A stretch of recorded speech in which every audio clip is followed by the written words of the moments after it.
Today's going to be a focus on one of the most fascinating, I mean, there's a lot of things that have fascinated me in my life, but one of the absolute most useful game-changing skills I ever came across many, many years ago was from the field of Chinese medicine. And it was called Mianshang, which literally means face reading or read the face. And when I stood in the back of the room at the Pacific College of Oriental Medical Symposium, and the teacher at the front of the room, Lillian Bridges, said, yes, when you look at somebody's face and you see the markings, you can read their emotions. And when you clear the emotions, the wrinkle goes away. From across the crowded room, you could hear, now I was in the back of the room. Lillian is all the way at the front of the room. And she proceeded to look right at me and read my face. And the rest is history. So over the years, I was very blessed to train with Lillian, who at the time, Lillian Bridges, by the way, her book, I highly recommend you get it if you're interested in those kinds of things, is Face Reading in Chinese Medicine. Face Reading in Chinese Lillian Pearl Bridges. By Lillian Pearl Bridges. So I always honor that. So I always honor that. I took the things in Lillian's book and I looked at it and I reorganized it to fit the needs of my particular student base. Lillian's book is specifically based on a classical family system that she was handed down from actually it was actually handed down from father to son, but her brothers or actually none of the men in the family beyond her uncle wanted to learn it, and so her grandpa actually and uncles taught it to her, and she was the one that carried it on for a time until she passed, and then she passed it on to us, of course. What's fascinating about face reading is how accurate it is. Now, one of the things you are going to do, if you haven't done so already, is as soon as you leave tonight, you're going to go out and you're going to start Googling face reading. I get it.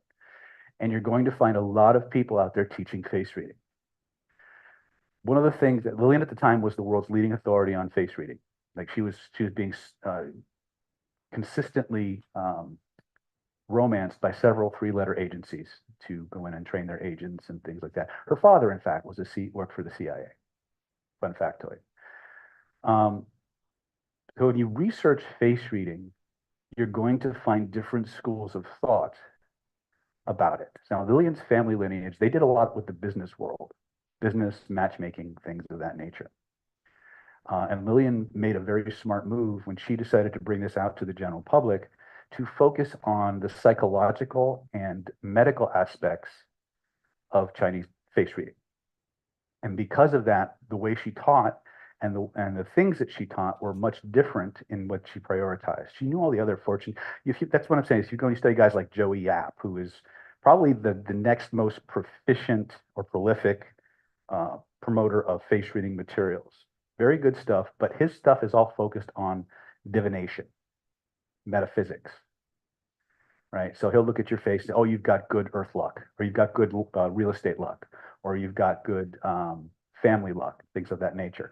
You can see those things in the face, but they're not super useful unless you have a background in Chinese energetics, Chinese medicine, the 12 heavenly the branches and the stems and all these other things. What Lillian focused on was what I think is most useful, personality and temperament. Now, there's a whole aspect of diagnosis that I can look at your face and I can tell you what's going on with your liver, your heart, your kidneys, your spleen. I can tell you all that stuff. That's not immediately useful for most people unless you have a background in Chinese medicine. So what I did with Lillian's book was I reorganized it so that you don't need to know, you don't even have to know how to spell cheat to use the book, right? It's because it literally follows eye tracking patterns. So when I look at this gentleman's face, my eyes naturally go from right to left, all right, left to right, and I zigzag down the face. That's how we read a page, right? When people look at a face, they look at one of two places automatically. They either look at the eyes, they look at the mouth, or they bounce. So when I restructured the content, what I did was I based everything from top to bottom instead of a 5-element where I'm going to look at the water features, and then I'm going to look at the wood features, and then I'm going to look at the fire features, right? You can still learn those things. I have two separate tracks that I teach, but the 5-element system is not the most directly applicable for a lot of the things that we want to use it for, which is usually personality and temperament. okay? But there are other things that face reading can be used for. So because you guys did the one thing that I respect and love and appreciate more than anything else, you got up off your butts, drove across town to sit in a room with me. Tonight's your night. Whatever you want to know about face reading that I can teach you, I will happily do that because I always play favorites. Much as I love my online audience, it's the people who got up and are sitting in a room that get the best stuff. So that being said, can we close some of these blinds? Yeah. We don't get the glare. And let's start with, what do you guys want to learn about today in terms of reading the face? What do you want to know? Let's start. What's your name, sir? Yes, you. Ron. Ron. Okay. Ron, what do you want to know about tonight? First thing that comes to mind is there's a lot of women that I know that seem to have a bunch of lines over here. Okay. So what is the theoretical meaning of that? Okay. Ladies, you're going to hate that answer, by the way. Okay. What's your name? Barbara, what do you want to know about?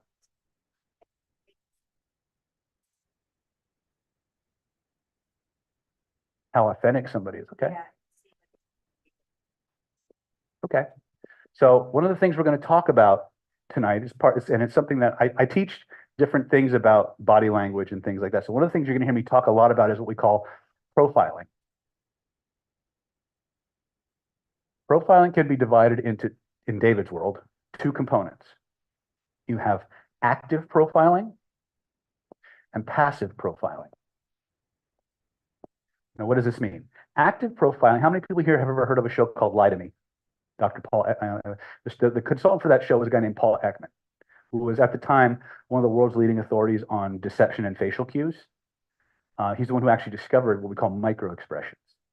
Microexpressions are little momentary muscular movements the face makes when we're processing emotion and or trying to conceal emotion.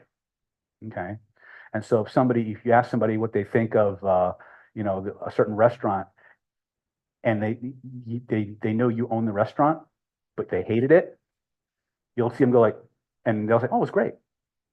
There'll be this little momentary flash of a micro expression of disgust or contempt or whatever it is.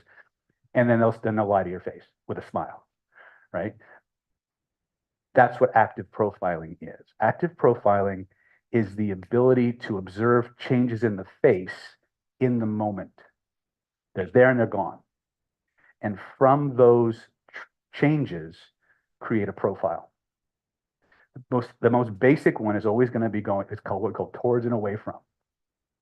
Human beings instinctively, unless you're in certain subcultures in Los Angeles, always move towards the things they like and away from the things they don't. Okay, so we'll look at some of the big indicators of that, right? Because everything can be distilled down to towards and away from. So what's the value of creating a profile? Creating a profile, again, is that so we know how to navigate that landscape with them. Okay, now passive profiling is the consequence of a lifetime of microexpressions. These are their habits of feeling, their habits of behavior, their habits of how they process or don't process emotions. The architecture of the face, because of 2,500 years, this, by the way, this is the art that we understand is over 2,500 years old. It's based on observation. This is actually the second page of a Chinese medical book. That's over 2,500 years old. This was page 2. Right? So this is not new, right? Nice thing is because of big data and things like that, a lot of things are starting to get corroborated. We can actually correspond some of these facial, the changes in facial architecture to hormonal dominance pathways. For example, someone who has a high level of testosterone or has a testosterone dominance, much more pronounced forehead, much more pronounced jaw than someone who's more estrogenic. Someone who's more estrogenic will have a much rounder, fleshier face, right? If you want to do the scientific research on that, there's a book called Why Him, Why Her by Dr. Helen Fisher. Some of you may know who she is, others may not, but if you ever heard of Match.com, she's the one that created the psychographic test that matches everybody up. Okay. So passive profiling is what we're going to be focusing on tonight. But if your questions move us more in the direction of active profiling, then we'll look at that. Right. The idea is if I can look at somebody's face and start to discern some general tendencies, based on how they've used their face over the years. Then I can diagnose their emotional health. I can look at trauma, their trauma history, or evoke. I'm a therapist, so I do a lot of this with trauma work. I can look at how they tend to respond to authority, how bossy they tend to be, right? How nurturing, giving, how they make decisions. Okay, these are all things that, again, through lots and lots and lots of repetition and observation, the Chinese were able to create methods for. In fact, one of the things that in the old days, it was so easy to fake credentials. Like if you would go to apply for a job in the government, they would take your resume and they would put it to the side and they would read your face. Yeah, because certain activities create certain physiognomies. Notice I didn't say certain physiognomies create certain activities. It can get very weird very quick, right?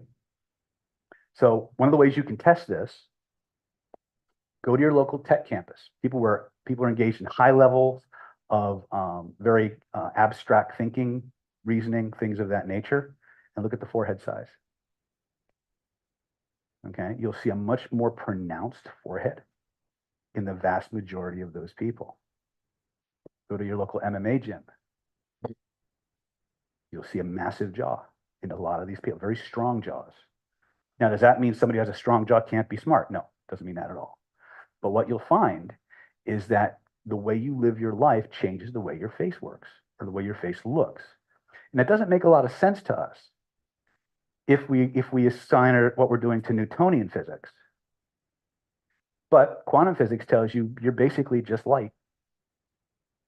You're nothing but nested layers of vibrational data interacting with itself. So certain levels of emotion will create a certain density in you. And as light passes through you, it refracts, doesn't it? What happens if that density changes? You ever see a light passing through water into an aquarium, right? The surface of the water is here. The light comes in here, it looks like it's over there because the light bends. Well, anytime you change the density of that medium, that angle of refraction changes too. So when you start releasing emotional density, your face will change. And I've seen weird shit. I mean, weird with a capital W. I've had hypnosis clients that at the start of the session, they had this flat, like almost non-existent brow bone. By the end of the session, it looked like they grew Frankenbelly. You know how sometimes when you cook in the turkey and the needle pops out, it's like all of a sudden she had a brow. I don't know where it came from. Right? I was the first to call bullshit, and you don't have to believe anything I'm going to share with you tonight.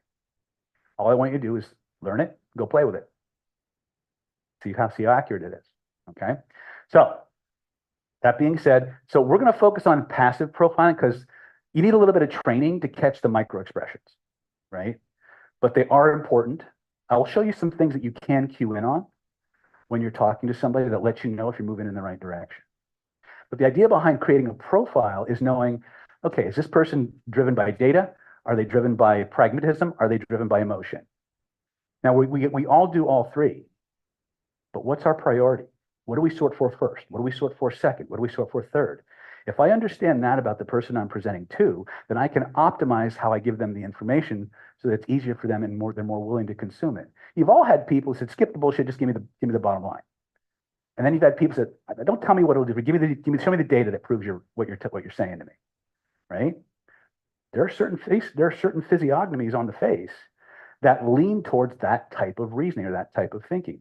And if you understand what you're looking at, it becomes very easy to create a very quick profile that you can use to navigate with, right? If you have somebody who has a lot of fire features, which very pointy features in general, you probably don't want to put them in a job where it's a lot of rote repetition. It'll drive them batty, right? Because fire people are all over the place. One of the funniest things Lillian ever said to me about fire people is when you go to their house, you can always tell you're in a fire person's house because there's a line of clothing from the front door all the way to the bedroom because they don't like clothes. So they're just throwing shit off as they're getting home, right? So passive profiling is what we're going to look at. What's your name? Robin. What do you want to learn about today? Liars? Lie detection. Okay, I can see where this is going. Okay. Jake. Jake's one of our face readers. He just finished our classical five element face reading. So. Line stuff too, but more just seeing what kind of people are predisposed to lying to you. Well, they usually have orange skin. I'll be honest with you. Lillian did not like the orange guy at all. He said he had all the features of a criminal, but she never elaborated on what those were. Now, I will be upfront with you. There's a lot of things that you can tell. Now, maybe Lillian could look at you and tell you your Myers-Briggs profile with uncanny accuracy. I'm kind of moving that way, but one of the things that I tell people up front, I can tell you the attributes that you have based on what the traits say. What I can't tell you is your character. Someone who has a very strong, very prominent brow bone, okay, they're going to be they're going to tend to be dominant. They're going to like to be the hero. They're not going to do well with authority in general. But I can't tell you if they're going to be a good guy or a bad guy. You understand? Because good guys and bad guys have those traits. It's the direction they use them, and that's character. And that's not something that I feel confident predicting. I'll look at their behaviors to determine that before I'll look at their physiognomy. And I will always match best I can. I'll cross-reference their physiognomy with the behaviors that they engage in. I'm always checking on multiple levels, if that makes any kind of sense. But you can't learn them all at the same time. Fastest way to learn to learn none of this is to try to learn all of it. So if I can teach you a few things that you can take away tonight, that you can go out and play with, then I've helped you, right? But if you come out here, oh, that was a great event. What did I learn? Probably not the best use of your night, except that's a diversion. So my goal is to give you something you can use. Sam.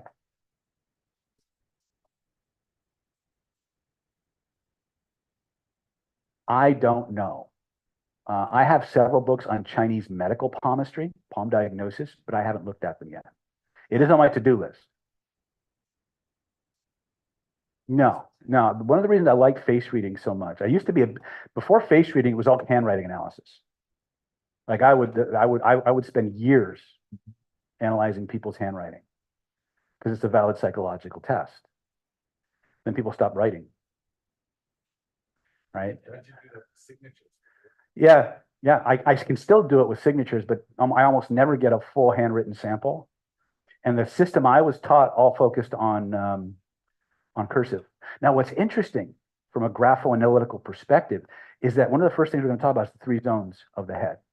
There's almost a direct correlation between the three zones taught in handwriting analysis and the three zones of the face that we're going to talk about, which I think is really cool, right? Because that makes it useful, right? Yeah, you. I want to learn about I'm reading, so I'm doing a lot of hearing. Uh-huh. So I'm sort of interested in seeing my own face. Seeing your own face. Do you have a mirror? Yes. Reading. Reading face. Yeah, that's one of the. Mm-hmm. Yeah, that's a mixed blessing. Because every morning you get up, you look in the mirror, and it's a different face. It's a different. I was like, oh shit, because now you know what you got to work on. It can. But if you look at your face throughout the day, you'll see a lot. I don't usually look at it right in the morning. I give it a little bit of time. But a lot of times, because you're dehydrated in the morning, a lot of lines that are hidden, you can see. Yes. Is there layers? Can you look at the base and like, let's say clear one thing, but then go back and it's almost like you become more aware that there's another layer? Sometimes. It really depends on what techniques you're using. Lillian would always refer out. Like one of the things that happens when you become a face reader is you become an abreaction generator on steroids. It's like you talk to somebody, say, hey, what happened when you were 5? And you're doing therapy for 3 hours. Because there's some weird energetic neurological connection that happens when you focus in on somebody and your mirror neurons link up, this is my theory on it. Your mirror neurons link up, information starts flowing back and forth, and from the your intuition, your attention will get pulled to a certain feature. Can you tell though, like by looking at somebody that there was a certain event when they were 5? I can tell that there was an event when they were 5. I don't know what it is. Oh, but you can actually say. Oh, that yes. They did that when they were 5. Yes, Oh. Will Yeah. you do any of the reading on us? I probably will. Yeah. I'd like to. On her, but Yeah. No, no. How many face readers do we have? Just Moss and so if I, Richard's been at the back of the room for 57 face reading classes. So yeah, again, I'm going to give you guys a chance to play with some of this, right? It's not just David lecturing, but you got to have, again, if this is the scope of everything that there is to cover in the 2 hours or 3 hours I have, I got this much, right? He knows my pattern, right? So and that's why I do this this is the little ritual I go through at the beginning of every event. So I know how to target what you guys came for, right? Or I just make an arbitrary decision and give you the illusion of control. So, all right.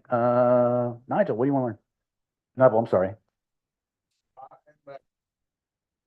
I'm also looking for authenticity. I'm new to this country.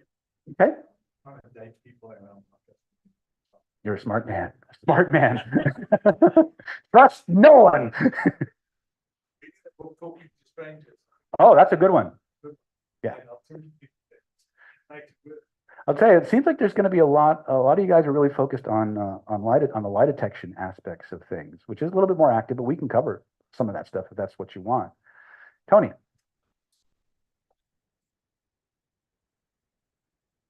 In what context?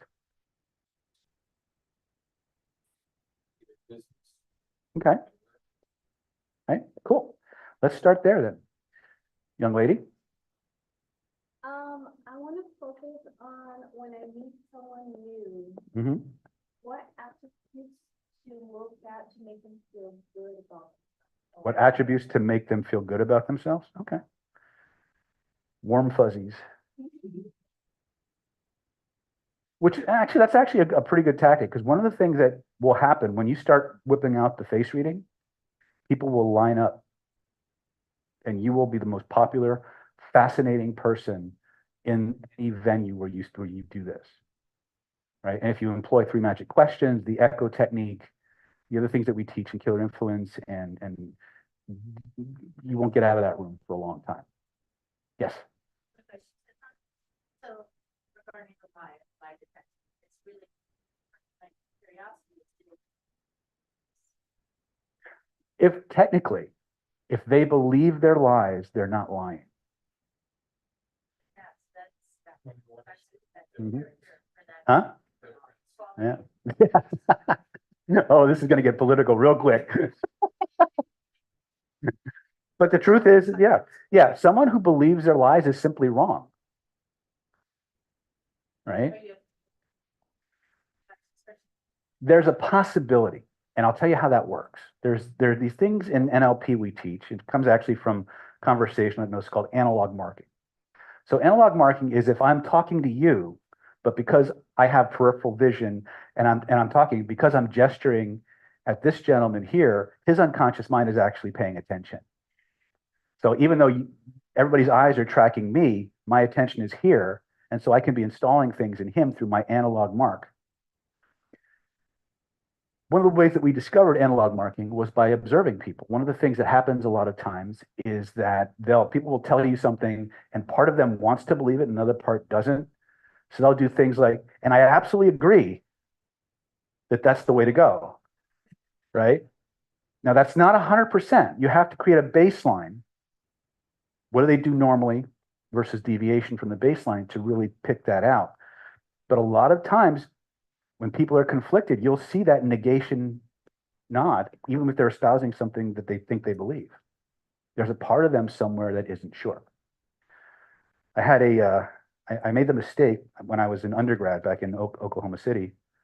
I was the vice president of leadership for Phi Theta Kappa, and we had gone on a trip, and somebody had brought alcohol on the trip, and my counselor had gotten in trouble for it And even though she has nothing to do with it, she wasn't even in the room, but they tried to drum her out of it.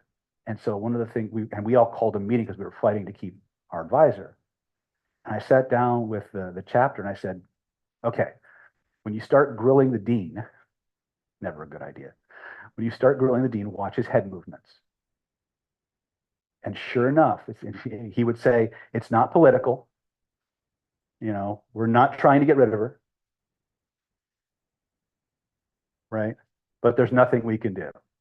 Right? And everybody went, oh. And then some idiot said, you're lying. I won't. So anyway, be careful. Here's the takeaway. Just because you know doesn't mean you show.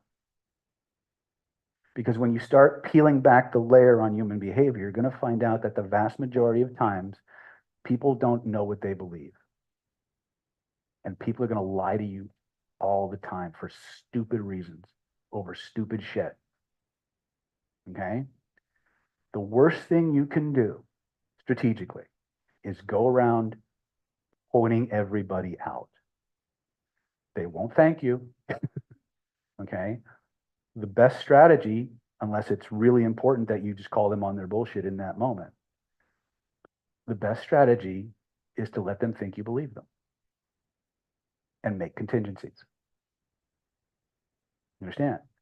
There are times when you have to nail people's feet to the floor and say, you're lying. The problem is, how many have read the book Talking to Strangers? Or what's that book by, right? Right? One of the problems that you're going to have is what we call truth bias. We always want to give other humans the benefit of the doubt. Now, the other side of that is we are terrified of confrontation. So it's never in your best interest to call someone on their lie unless you're willing to live with the repercussions of that confrontation. Because the moment you confront somebody about deception, that relationship changes forever. Especially if it's a big deal. Okay? And so that's something you need to understand. A lot of people don't believe lies because they're fooled. They believe lies because they choose to, because the alternative is much more painful. They don't want the confrontation. They don't want the conflict. They just want to go along to get along. Okay? And that's a harsh truth. You have to understand that. Yes, Lily. Liars, Mhm. you're always remembering. You're welcome. So do pathological liars believe their lies? Sometimes. And when you take the polygraph test, can psychopaths and pathological liars pass it without it showing? Yes.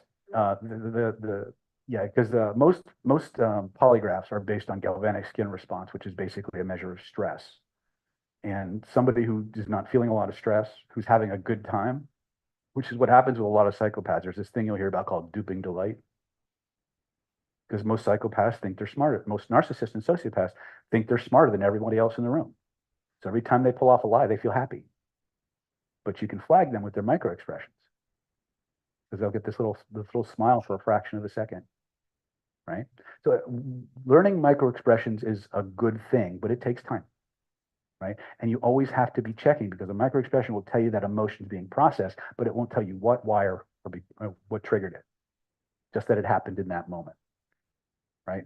It basically, I'm going to get like all neurolinguistic on you for a moment. When you see these little micro expressions, what you're seeing is a response to what we call a transderivational search. So transderivational search is, if I said the word cat, okay, every one of you just ran, a little part of your subconscious mind ran back through your memory, pulled up all the files to the word cat, spit up the one that was most relevant to you, and that's what you're focused on right now, but it opened all the files. Connected to all those memories are emotions. If you happened to bring up a good memory of a cat, you probably smiled a little bit. If it was a not so good memory of a cat, like if you talked to Richard about his hairless cats, you won't see a smile. You'll see a that looks like a smile, but it's more like I want to bite the head off a cat. But anyway, the emotion that comes up is what triggers the micro expression. Because if it's a negative memory, and you want me to believe that you're having a good time, you're gonna suppress that. Right? So that's what we look for when we look at micro expressions. We're looking for suppressed emotions, right? Who did what's your name? Christine, welcome. What do you want to learn tonight?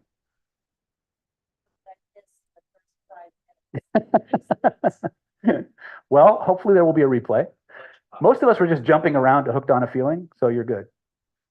Okay. Lily, did you have anything else you wanted to add, or was that? Oh, we could be here for another 3 days. Okay. Cassia. This is my daughter, Cassia. Everybody say hi. Yeah. Oh, you've been around a while then.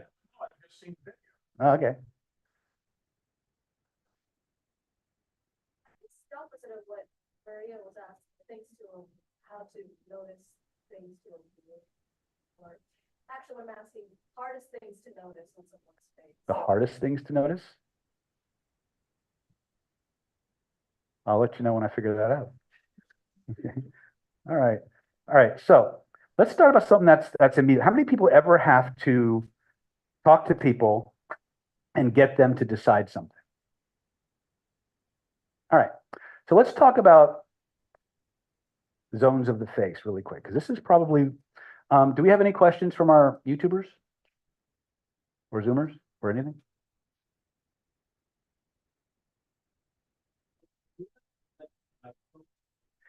Probably be a good idea. They're both up front.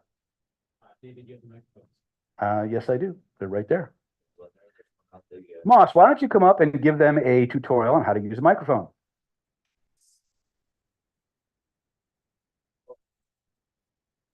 Right. He loves when he gets attention. Microphone. This is not talking into a microphone. This is also not talking into a microphone. This is also You still laugh. not talking into a microphone. You laugh. Trust me, one of you motherfuckers is going to do it. Still not talking. Because doing this like this is still not talking into a microphone. You laugh, but really. This is talking into a microphone. I'm talking to this part like it's a megaphone, and I'm not yelling, but I'm talking through it. So if I go further than up, not talking in the microphone right about here, not talking. And it doesn't mean you French against the microphone. Okay. So like this distance, this is talking into the microphone. So the people who may be listening from online, or if we do anything with the recording of this, it's usable and people know why David's saying what he's saying because someone asked a cool question. We talk into the microphone. Okay. So thank you, Moss. You laugh, but it happens every single event, right? Okay, David, I have a question. Right. So don't start talking until the microphone is in your hand. Okay. And yeah, I think my wants to cover. I think there was something I wanted to cover, but we'll focus on that later. All right. So what you're seeing here, I'll make this a little bit bigger. So when we talk about the face, we're going to divide the face into different zones, and there's many different ways that we can do this. We're going to talk about the ones that are most immediately relevant. First thing I want to talk about is your public face versus your private face. Okay. This is actually an interesting thing because it has correlation with handwriting analysis. The left side of your face is your private face. The right side of your face is your public face. Now, one of the things that you'll learn if you spend any time in Planet David, I spend a lot of time with people in both extremes of the behavioral sciences continuum. I work with some of the top brainwashing and mind control experts out of the military. I also work with some of the most highly skilled mystical and metaphysics energy workers on the planet. And one of the things they all agree on is that every human being is wearing a mask. Okay. Now, the origins of that mask, how it comes to be, there's a little bit of contention there, but at the end of the day, everybody in this room has a persona that they want the world to perceive them as. And you have one that you only take out when you're alone or with the people you trust the most. Okay? I'd say I'm the same way. Either way. I know, but your face doesn't say that. Right? I'd say, Now, what's interesting, again, this is something I've just seen over time. I've seen people's faces change as their environment and context change. Because you can shift identities. One of the things that anchors your identity is the environment. So it's called two subsciences I often reference. One is called object relations theory, and the other is called embodied cognition.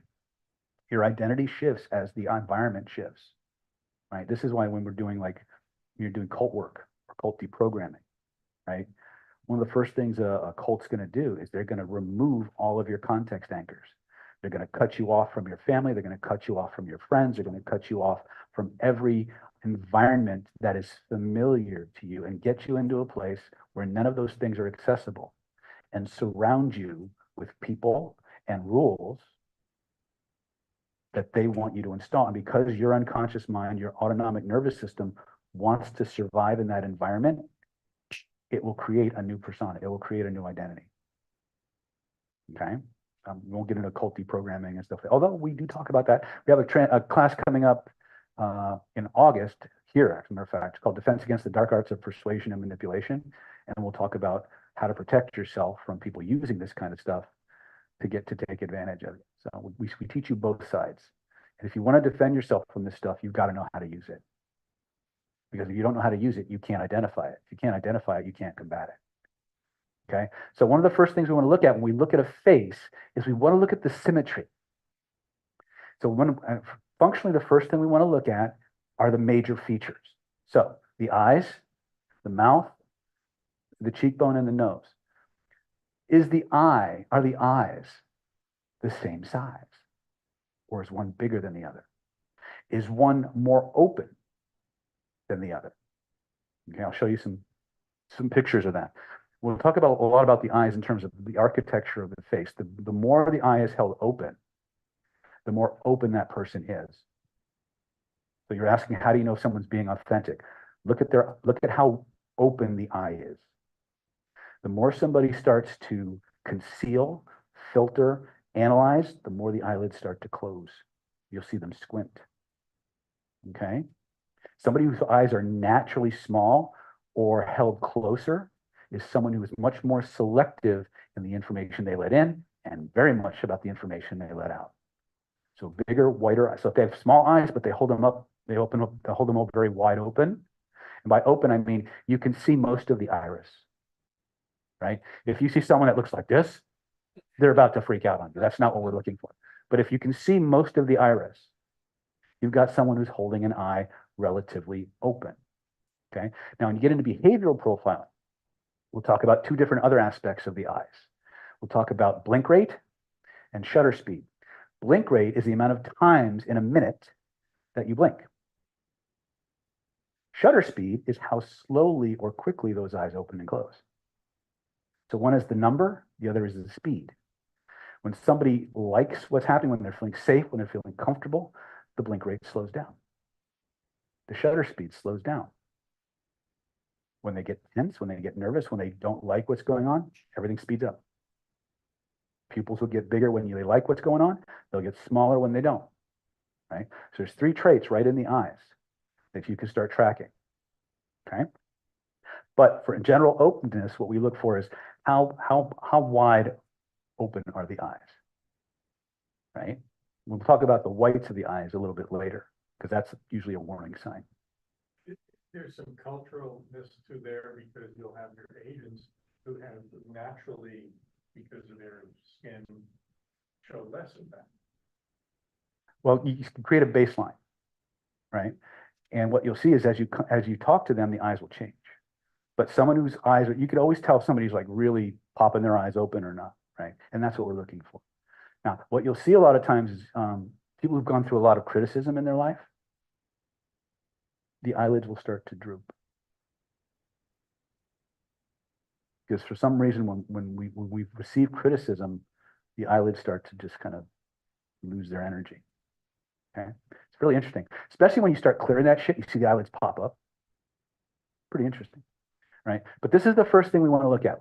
So the left side is your private face. The right side is your public face, right? As we go through the different traits, one of the things we're always looking at is symmetry. So I'm going to be teaching you the emotional map of the face shortly. When I start looking at the emotional map of the face, when I look at the lines on this side of the face, are they longer or deeper on one side than the other? The longer and deeper they are tells you where the majority of that emotion is being held. Is in the private face, is in their public face. A lot of times what you'll see is there's a lot less marking on the public side because there's a certain level of dissociation that we have and a certain level of distance that we try to keep from the world so we don't mark quite as deeply. Yeah. Hold on a second. We don't have anything else. All right. It's a short question. How do you differentiate between lines that are caused by like sleeping on your pillow at night and causing vertical lines? Well, first of all, by noon they should be gone. How do you differentiate between lines that are supposed to be there from life experience versus sleeping or sleeping on a pillow? Yeah. Well, what's interesting is it doesn't seem to make a difference. Now,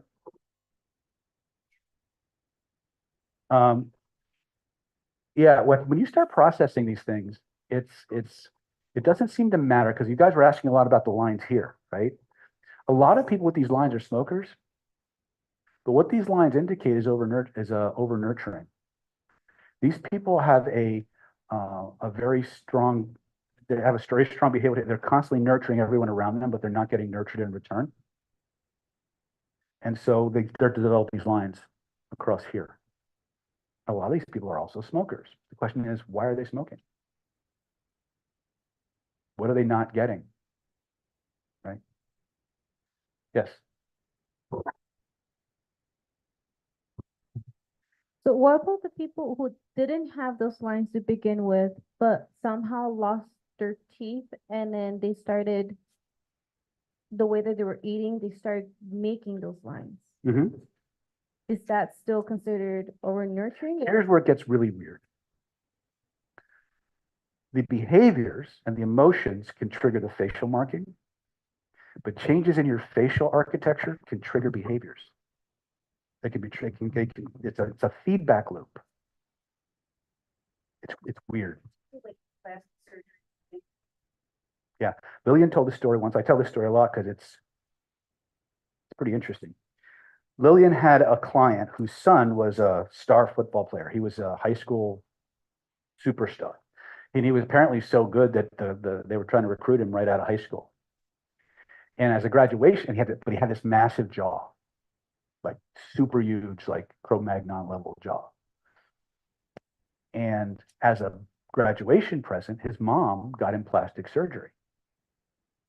So they removed this big chunk of bone out of his jaw. Now, again, I'm trying not to teach you the Chinese medicine part, but your bone is related to a material in your body called jing, which is your physical potential.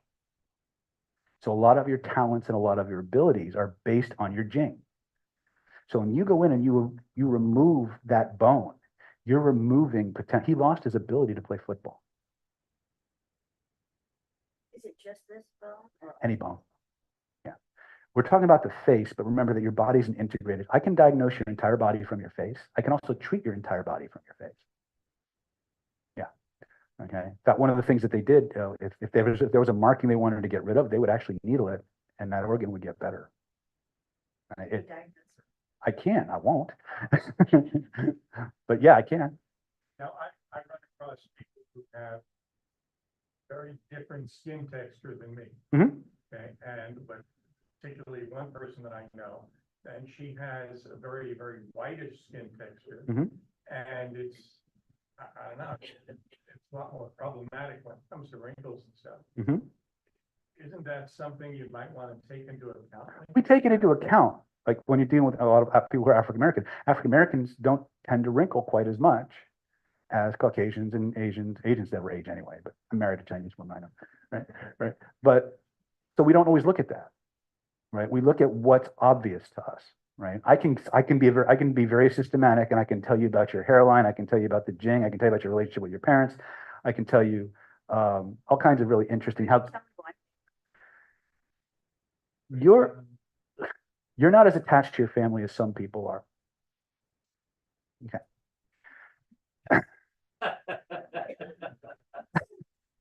And here's what I mean.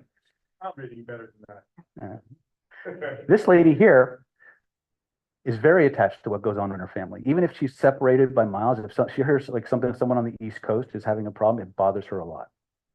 It's a terrible thing, but you can deal with it, right? The way you look at that is see how attached her earlobe is? That's attachment. But can I put something? Mhm. I'm estranged from my entire birthday. Really? That's interesting. But he said family, though, you have 4 kids and, But then, I mean, but he just. you see- Yeah, when I talk about this, what I'm saying is it's not necessarily that you actually know your family. Well, again, there's exceptions to every rule, but what I was taught was when people have these attached earlobes, they're very much affected by what goes on in their family, much more so than people.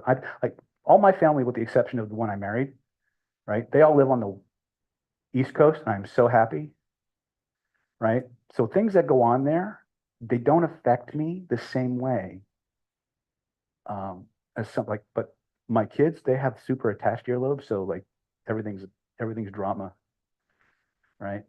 But it's interesting. So with your 4 kids, right? How close are you with them? Okay. Yeah. No, it's all right. I don't know. I just look and I tell you what I see. It's either right or it isn't. I'm not attached to it, no pun intended, right? Because sometimes you're right, sometimes you're not, but it's right more often than it isn't. Okay. So this lady has very attached earlobes, right? So left side is what? Right side? Public. Okay, let's start there. Okay. For our next trick, let's talk about decision making. And this is when you guys are going to get to practice on each other. So you can divide the face horizontally into 3 basic zones. You have the upper zone, which is usually measured from the eyebrow to the top of the head. Now, that's what Lillian taught me. What I will do sometimes is I will measure from the eyebrow to the hairline. But that's not how I was taught originally. So when you guys start playing with it, it's always safer to go from the eyebrow to the top of the head. That's your we call the heaven zone in Chinese medicine. People who have a very pronounced upper zone tend to be into abstract things. They're very creative. They're very imaginative. They're very data driven. What? Not necessarily, because it can be very round, right? It's about the size. Wait, Yeah. you see Putin's daughter. Right. So these people tend to be very data driven. Now they can be very imaginative and creative, or they can be very linear thinkers, but they're super data driven, right? They're all in their head. Now we all do that. We all are, the middle zone is our pragmatic zone. So when you see people who have a much broader, much wider middle zone, these are people who are very pragmatic. They want to know what this will do for me. Right. So you can go and say, look at this data, you won't believe it. So what's going to do for me? How can I use it? That's what they want to know. Does that make sense? Okay. So if you go in and you start screaming about data to a pragmatic person, they're like, yeah, what can I do with that? Right. Conversely, if you go into a data-driven person, say, I got this thing that's going to make your life so easy. Show me the data. You understand? We all have these, but there's a proportion. Okay. Does that make sense? Finally, the lower zone, and by the way, you measure from the eyebrow to the base of the nose here. Okay. So when I look at somebody, when I look at Christine, for example, I'm going to look at the relative height of her forehead to her middle zone to her upper zone. So she's much more interested. She's much more focused on how she can use this. She wants to know the data, and then she'll decide if she likes it or not. Okay. It's just relative. It takes a little bit of an eye. That's why I recommend you all grab a straight edge and play with this. So the way you do it is really simple. You just measure the relative proportions, and then you organize them by smallest or largest to smallest. And when you present to them, that's how you present your information. That makes sense, right? It's really that simple, right? Now, if you're presenting pragmatic information to somebody who's very feeling or gut driven, is that going to work? Maybe, maybe not, depending on what you're presenting. But they're going to have to translate it because they'll probably ask you, well, how can I use that?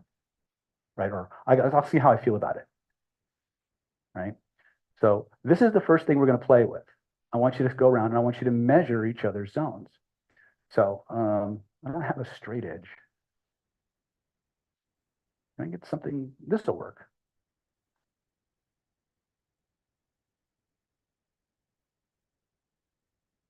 Okay.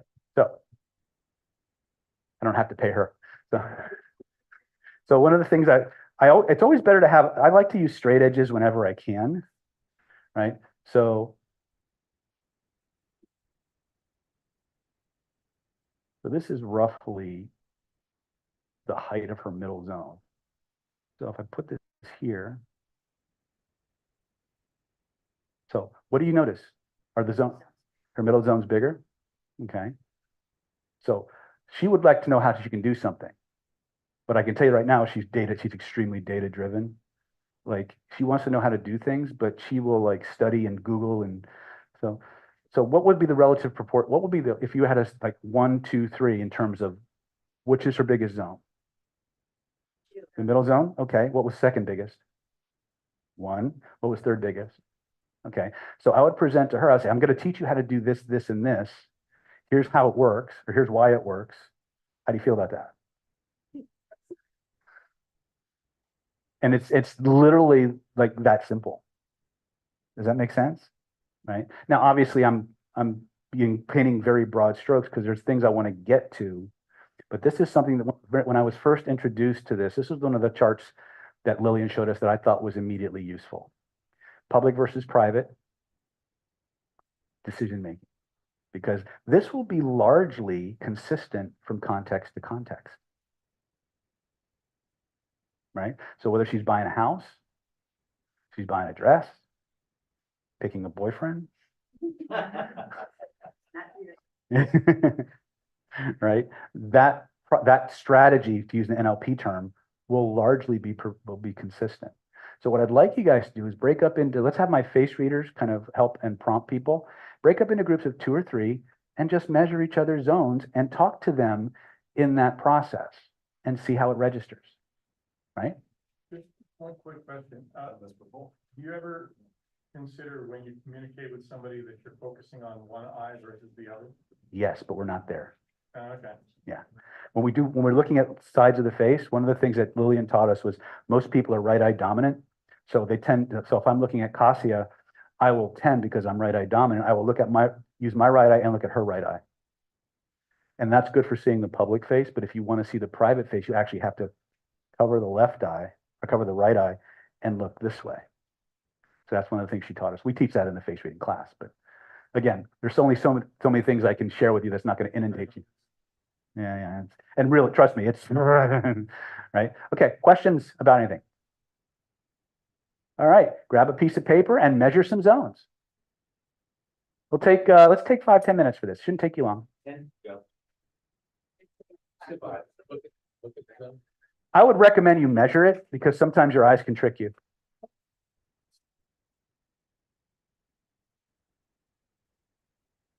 Nice. I use I often use the hairline, but I wasn't taught that. So use the top of the head. Mhm.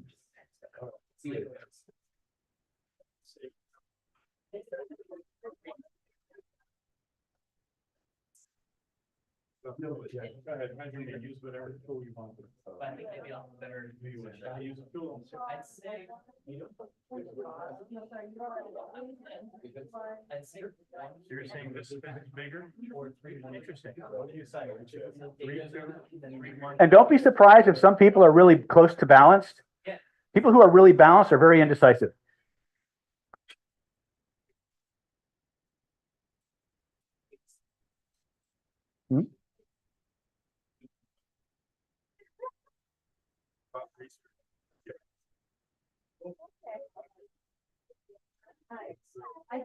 Did you eyeball it or did you physically measure it? That's what I thought.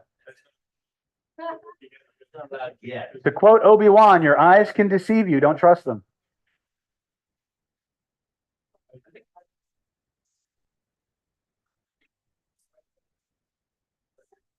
Want to really impress them, use a $100 bill because it's 6 inches total. Yeah, you could actually, that's not a bad idea. Well, you could use any bill. Well, any bill will work, but $100. Yeah. Richard was recommending if you want a consistent measuring device, use a dollar bill. $100 bill? Well, that works too. But you do have to turn them in when you're done, so. You have to show your work.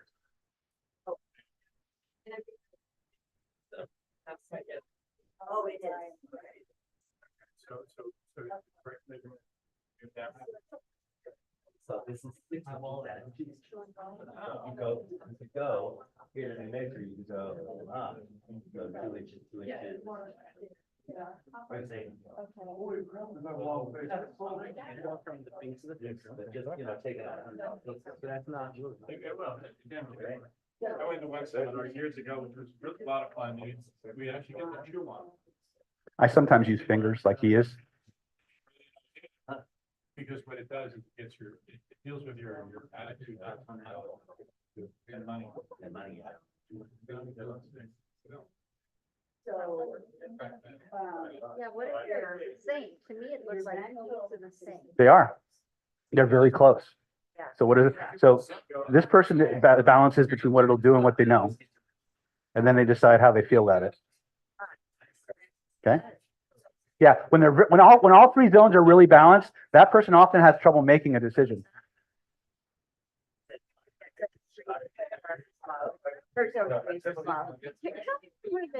One more thing. Are these your natural eyebrows? well, I mean, they were probably a little bit fuller, but not. But that's the natural curve. Yeah. Okay, you have what we call courtesan's eyebrows.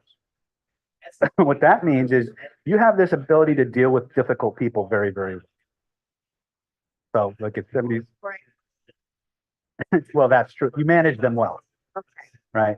So this was a very, very desirable eyebrow line in Chinese courts because this kind of person was able to deal with these arrogant, egotistical, hard to get along with courtiers, right? And make them feel okay and stuff like that. Yeah, right, so what do you offer services? Okay, so. We'll tell you about that towards the end. But like she's got cool eyebrows. So you don't have thyroid problems, do you? Okay. Might want to have it checked. It's nothing major, but a lot of times when you see a thinning in the second half of the eyebrow, that can be an indicator of a thyroid that maybe is a little on the low side. Okay. But honestly, you have you have a good liver. Were you athletic? Okay. Okay. When you see really strong eyebrows like this is someone who tends to lean more towards the physical. Like What you could change? I mean, I obviously like don't know, but I mean, is there anything like Not in the context of face reading, no. Other things, yes, for sure. Yeah. Face reading, the way I was taught it, is almost entirely diagnostic, which is a problem because I'm a fix-it person. So like halfway through a 5-day training, I'd be like having twitches because Lily will be diagnosing everybody and all I wanted to do was fix it, but they never fixed anything. She would always refer out. So when I got my hands on the system, I integrated the face readings with the therapy so we can fix it as we find it. Yeah. All right. That's fine. No, you're fine. How we doing? What did we learn? Come back to the room. Where's my gongs?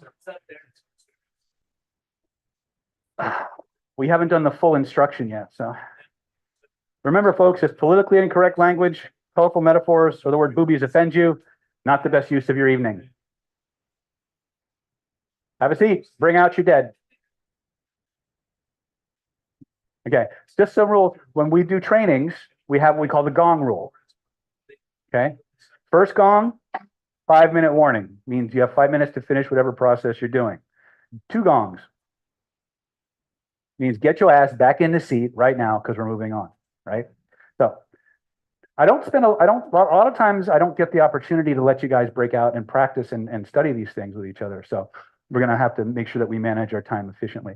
So this is something that I thought was really, really useful, and it turned out to be pretty consistent. Now, do you have to know the exact firing sequence of a person's decision strategy? No, you can lead with their primary one and have a pretty good chance of nailing it, right? What's interesting is, how many people have ever heard of Barnum statements? Barnum statements. Okay, Barnum statement. If you've ever read your horoscope, and the things they tell you are so generic they could apply to anyone, there is a place for that, but that's not what I want to talk about. What I do want to talk about is a weird phenomenon that happens in mentalism. Excuse me?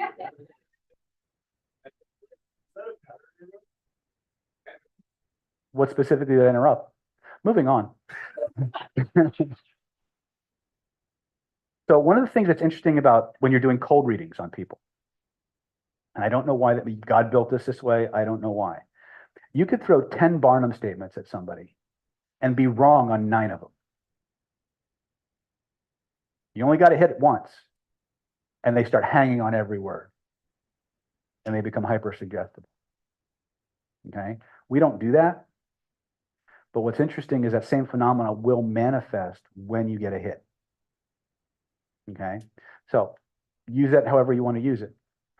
When we start looking at faces, we want to know what's their primary way of relating to the world. Are they data driven? Are they more in their head? Are they more focused on what can I do with this? Or are they more gut or instinctive driven, right? And use that. The next thing we want to look at, and this is where it gets a little bit more in depth,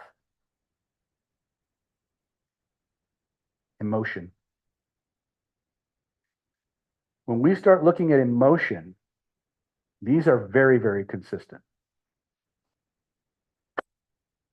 And we're going to do this the way I would normally teach my face reading class. We're going to do this in clusters. We're going to start with 3 to 5 traits.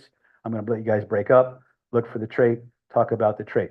So here's how you talk about the trait.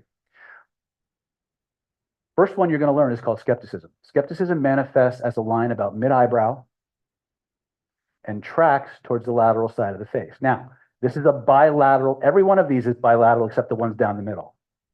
So just because it shows up here on the chart doesn't mean it doesn't happen here. Does that make sense?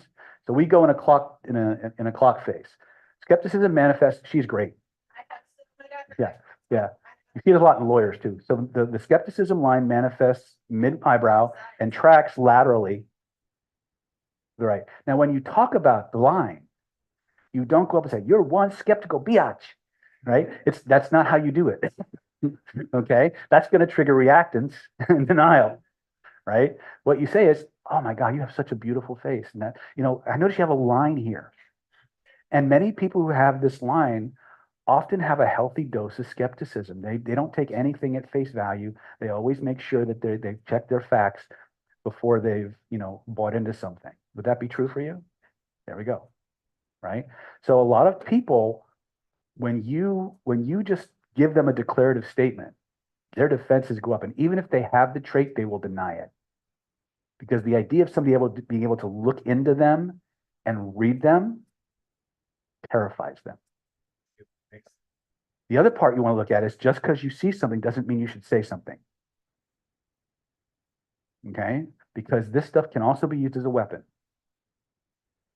I had a guy, I'm not proud of it.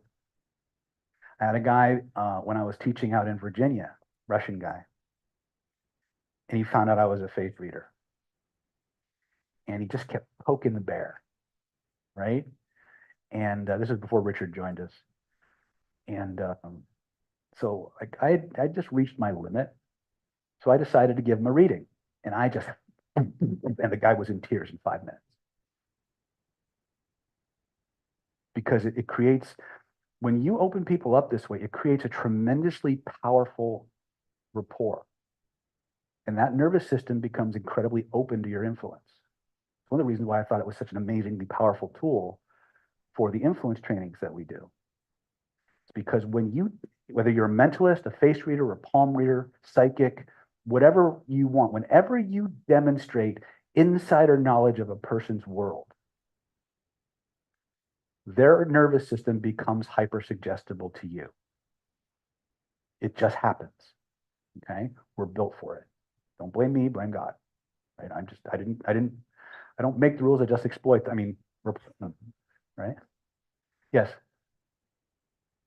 Are you bogarting my microphone? Maybe. Uh-huh.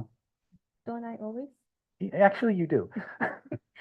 So when it comes to face reading, because I'm creating another bad habit. I'm face reading That's people. something you might want to cancel. If there was a subscription, I would cancel it. Okay.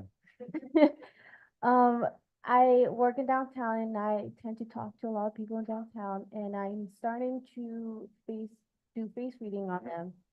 Now, something just came to mind. If they're being, if, what's my train of thought? If they're being hyper suggestible, does that mean when you're done face reading and I go on my merry way, are they suggestible to other people or is it just you? Mostly you. That window will start to close the minute their attention is no longer on you. But you will be anchored to that. So don't be, again, this is, it's not good or bad. It is something that you need to manage though. If you're gonna do face reading, like the way Moss is trained to do it and I'm trained to do it, Jake is learning to do it, there's a certain responsibility that goes with that, right? Just because again, when people know you're a face reader, they'll line up, right? How many of you in the last 25, 30 minutes said, I wonder if you could tell me something about me, right? You're all doing it, right? You're all waiting, I hope he comes to me next. I hope he can. Some people have less impulse control, right? All right, so skepticism is the first one. What? I don't understand that being verified. I don't know. There's things. Private side. It's not, it's. Say, you're skeptic, or you're irritated, okay, so I also have these, the vertical ones that in my. Oh, we'll get to those. But there is irritation, annoyance. These are traits that you go through in life and Yeah. things as a result of things you experience. They're not a big Without deal. wanting to be. You go from here to here to here. Okay, so the next one we're going to look at, and these are ones that you all have these. So again, you will avoid taking these as suggestions that there's something wrong with you. Okay, the next set of lines we're going to look at are some of the most common ones, the ones that a lot of us hate the most. First one is called joy. Now, joy in Chinese medicine is a little bit different than the way we consider joy here in the United States. Joy is kind of like, kind of that contentment, happy, kind of a sereneness. Whereas joy in a Chinese medical context is more like, I won the lottery, and drops over from a heart attack, like mania, right? So excessive joy damages the heart. Okay. But the good kind of joy, where we've done a lot of smiling, will manifest as tiny lines at the outer canthus of the eye that trend upward towards the eyebrow. They will generally, in a healthy person, not go past the eyebrow. When they travel past the eyebrow, you wind up with orange skin, a bad hairpiece, at 3 o'clock in the morning tweeting. Make it sad. Well, my point is, I'm just pointing that out because you can actually go to the videos and see this. People with a line that extends up the side are very prone to manic, hyperactive behaviors. Now, here's the interesting part about hyperactive episodes. People in these phases can be extremely creative and productive, right? But they also tend to get more and more megalomaniacal and narcissistic as they go up the spectrum. They tend to be more sensation oriented. And they often can be quite promiscuous. Now, it doesn't mean if you've got these lines that we're gonna find you, in the backseat of someone's car after tonight, but when you see these lines, these people are gonna have periods where they're just off the charts. They may stay up for 3-4 days at a time, okay?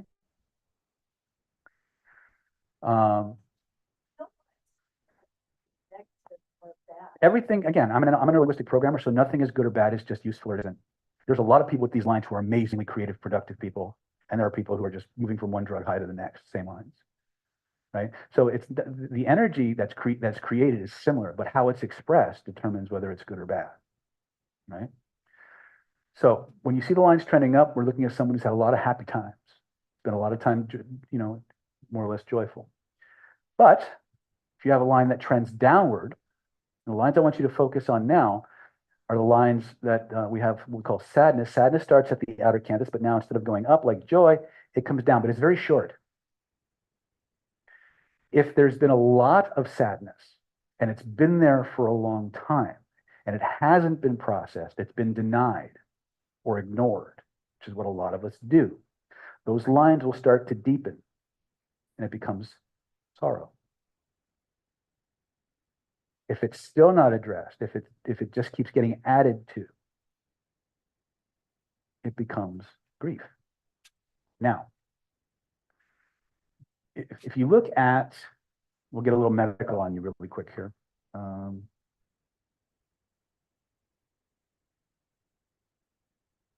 You look at the lines I just showed you. Sadness, sorrow, grief, lost love. When you have people coming in, for those of you who are therapists, if you have people coming in with lung problems, COPD, emphysema, asthma, look at their face. Chances are that if you start doing like hypnosis or some kind of regression work, their breathing pattern will change and they'll start. That's a grief breath. Okay. So a lot of times people with lung issues will mark in that area of the face. They'll have deep wrinkles. They'll have what we call Jing depletion. Jing depletion is different from an emotion, necessarily from an emotion line. An emotion line is like a wrinkle. Okay. But how many people here have ever seen a dry creek bed? Okay. So, when you look at the dry creek bed, the wrinkles are kind of like crisscross, right? That's Jing depletion. That means there's a physiological issue going on with the lungs somewhere because there's a deficiency. I actually have it. If you look at my area here, I was actually born with a lot of lung problems. I've had to go through a lot of breathing patterns, things like that to counterbalance. So when you look at these emotions, there's always going to be a correlation between an organ system and an emotional range. So the longer the line, the deeper the line, the older it is, the longer they've had it. Okay. Now, if I see someone's face, what's the first thing I'm going to do? I see lines here. What am I going to do? I'll look over here. Where are they deeper or are they symmetrical? If I see deeper lines on their left side of their face, what do I know? They're repressed. There's a lot more stuff going on in their personal side, the face they're not showing the world. Out here, they may be all brave, keep a stiff upper lip and all that. And here they may be they may be just locking it down and trying to cope. Right? So that's what I'm looking at. When I talk about the different lines of the face, the depth, the length, things of that nature, they all mean something. Okay? Don't believe me, go question your Uber driver. I say that because they will not shut up, right? Okay, so sadness, sorrow, grief. The longer the line, the older it is, the more that's buried there, okay? Now, this line is a little bit different. They all deal with loss. But in this particular situation, Lillian used to call this a lost love line. And on the surface, it sounds like a romantic thing, but it's actually not. The Taoists had a concept known as Ming, or destiny, also known as golden path. You might hear me refer to that in my trainings from time to time. They believed that every human being came into this world, they took on a body to fulfill a certain mission, a certain set of goals in life. And you were given certain qualities and attributes in your jing, that material substance of your body, that held certain traits for you, certain talents. And there are certain things that you were just meant to do that bring you tremendous, tremendous joy. Like when you do these things, it feels like this is what you were meant to do. Everything's good with the world, right? And when you don't get a chance to do them, life is kind of, right? So the best example that I can give you is mine. People often come up to me after a training or whatever. They say, how can you teach for 12 days straight and still have energy? How many people have been to some of my marathon trainings where I just go, right? One of Richard's friends was filling in for him one time when I went to Hypnothoughts, where I literally teach for 14 days straight. And the guy that was running my camera used to work for Copperfield and all these other high-level entertainers out there. And he came up to me on like day 11 of my 14-day training. He goes, I have never seen anyone teach 11 straight days on different topics and still be as energized as you are. It's because when I was born, I was given extra energy reserves for this. Okay, I can teach. As long as there's a training going on, I'll keep going. Like, I can do that, right? Get me in front of my children, I'm done in a half an hour. Right? Give me math problems, I fall asleep before I write my name on the paper, right? There's certain things and you all have those. You have things that's like a duck to water, you can just do it. You can do it a lot and it makes you feel good. That's part of your Ming. That's part of why you came here. And so every time you do that, your heart sings. That extra ink. Huh? Where is that showing on your face, that extra ink? Oh, it's in my hairline and my forehead. Yeah. Well, again, we don't have time to do all of it, but I'll play with it a little bit. But why am I talking about this?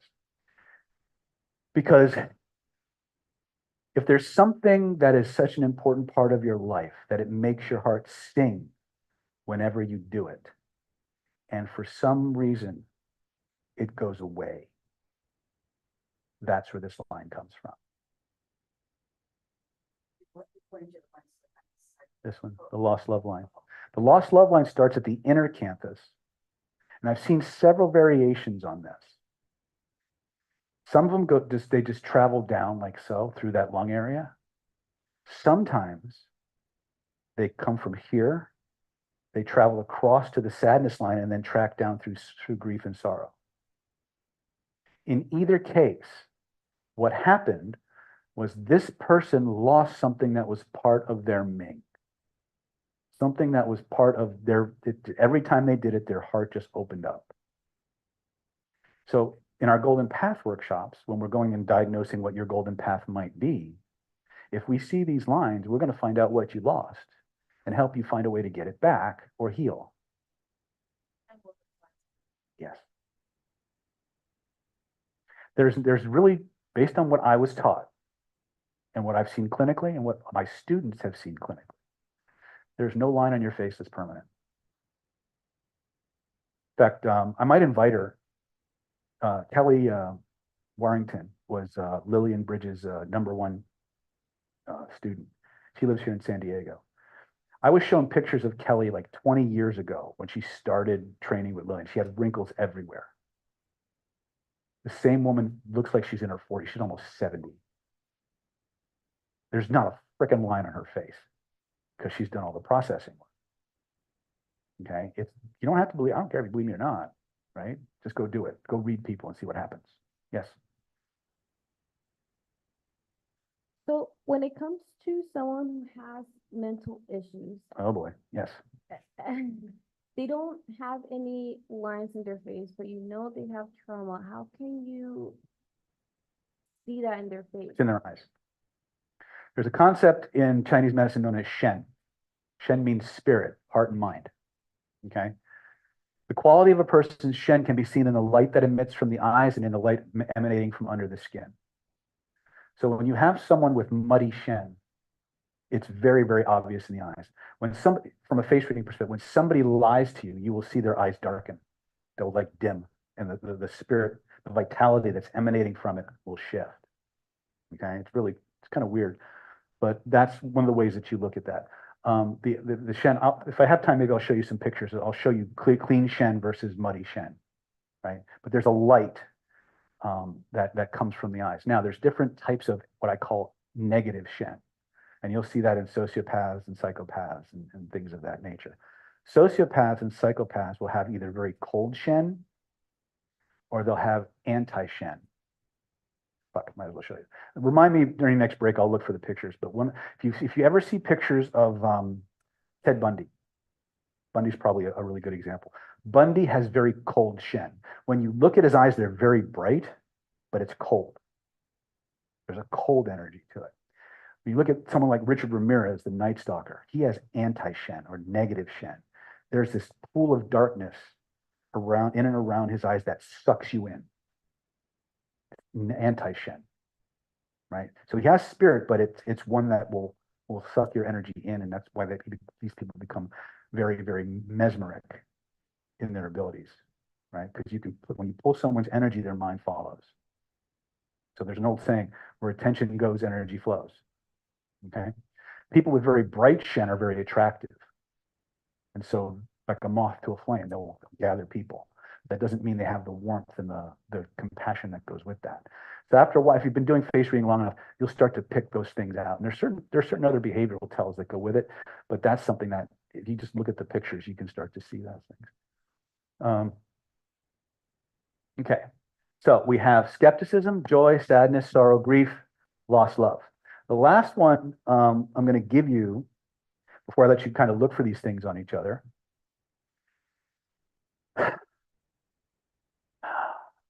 Do I want to do that or not? All right. A lot of you have this line. A lot of you don't like it, but it's a good thing. So a lot of you have this line that starts from the Alanazai down towards the corner of the mouth from either side. In Chinese, we would call this a Fa Ling line. We call these purpose lines.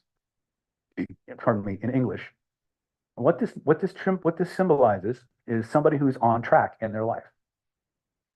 So the Chinese say if you don't have these lines by the time you're 50, you're screwing up. So as ugly as we often think these lines are, they're actually a good thing. It means you're on the right track. You're doing the things you're supposed to be doing. But when we look at people's faces, what do we want to do? Right side, public side, private side. Where are the lines deeper? Where are they longer? Are they excessively long? Like you, for example, you have actually two lines that merge together, right? This is different. Okay. You are on track. It's okay. You're going to survive. But there's another marking here we'll talk about later. I don't want to necessarily. It's Botox or fillers or something. Well, again, if they're getting work done, then you have to look at other things. But everything has But it doesn't really change that. Oh, will. Yeah, if you're getting Botox in here, this is a major liver area. This will actually poison your liver and it will affect your emotions. Everything we're doing with the face is a feedback loop. What about something to the lips? Is that Botox or some other filler. some other filler? Some other filler, I'm going to say is relatively safe, but anytime you're injecting a neurotoxin into your body, that's never a good thing, right? So collagens, things of that nature. As far as I know, there's not a super effect, but I've heard stories both directions, and I think you have to test it. But I do know that removing bone is never a good idea unless it's absolutely critical, right? I've seen arguments or cases where adding something has changed. They're primarily like jewelry.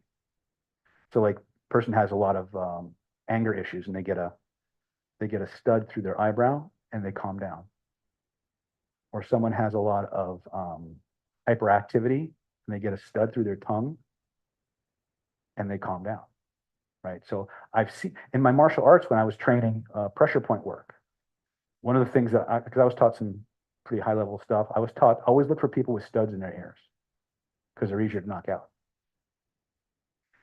The reason is because the ear is an inverted fetus. The head being here, the spine, and all the organs are in here. So when you take a metal stud and you put it through the head, all the nerves, all the cranial nerves go and they become more sensitive. So it's easier to stimulate those nerves because they're already stimulated by the stud.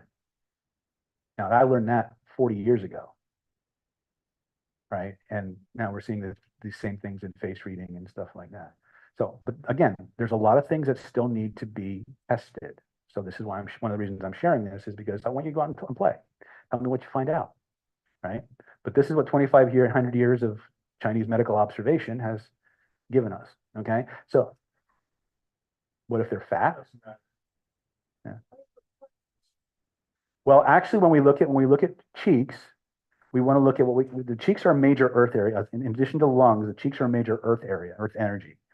So when we look at that particular facial feature, what we want to look at is the quality of the skin. So someone who's very earthy will have very plump cheeks, but they'll have good tone to them. Someone who is chronically overweight has what we call false earth. It will look like somebody took a big lump of paper mache and just plopped it on there. That's unhealthy earth, right? That's body armor. Okay, there's other things we can look at, but okay, so let's grab a body and look at some faces. Let's take, what time is it? 8:44. 10 minutes? All right, work with as many different people as you can. Compliment the feature before you talk about the feature.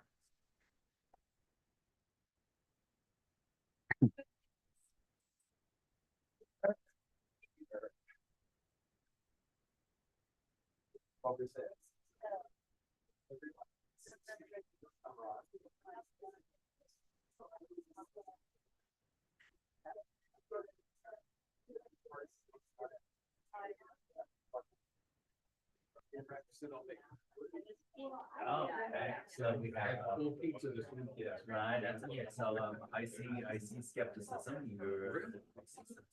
Yeah. It's not a lot, right? And that's not a bad thing.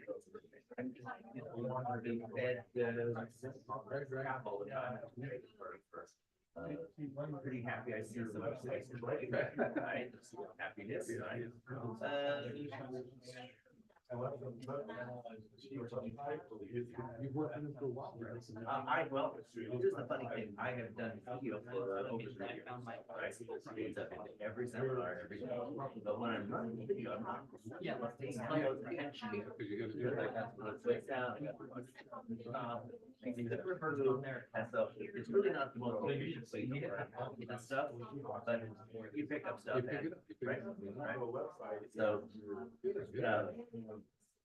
public side, private side is fairly similar, but you can see some differences. And one of the things based on the is there's an app, I think I saw.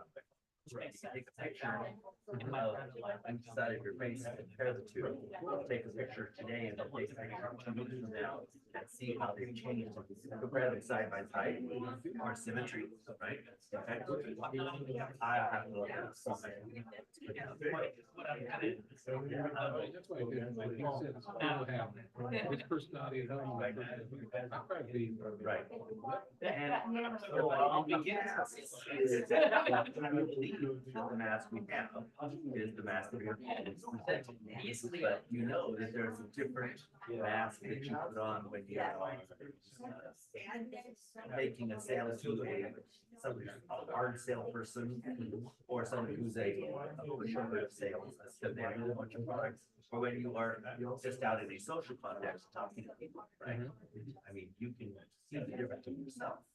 In the way you present, because you're not doing it in a just a casual, are you very knowledge? So when you're in a social setting, and the pretty girl at the counter, you're not going to say the same kind of things that you're the one part itself. Okay, so that's kind of the difference between the public and the private side. The side that you present, one context is a different mask than what you present.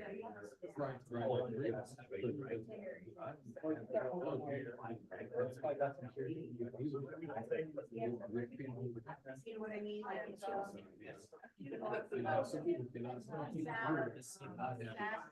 On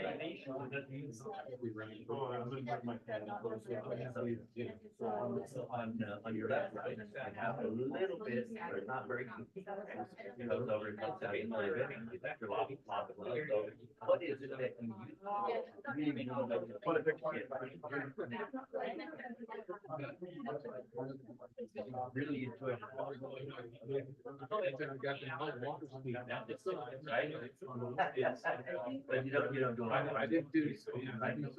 Yeah, I understand that. I used to be down for years. And I lived in my tower just so I could go see them at 60 days a year. And then on your stuff, so we got what, left side's private, right side's public. So your right side, it's not quite as pronounced, right? So when you present, you don't present as much as, oh, well, look, there's something that I used to say. A little bit different from your public side and your private side.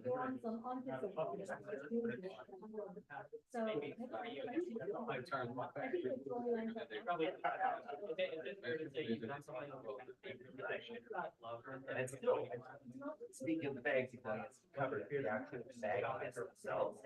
As we look at the eyes, you see just one side is a little bit, right? The right side is less pronounced than the left side. Left side is.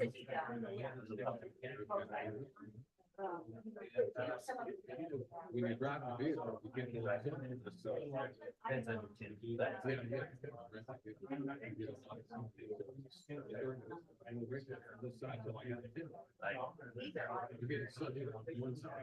So that's why I'm there. I'm trying to figure out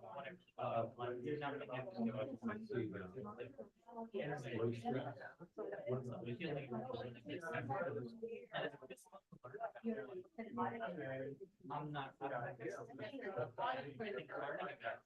So you can see the difference between public and private. I like the Very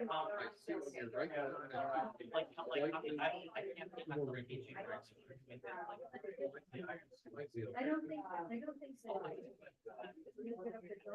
We might go. So he hasn't covered them yet, right? Annoyance and irritation and patience, right? Right? There's a whole story we could go into.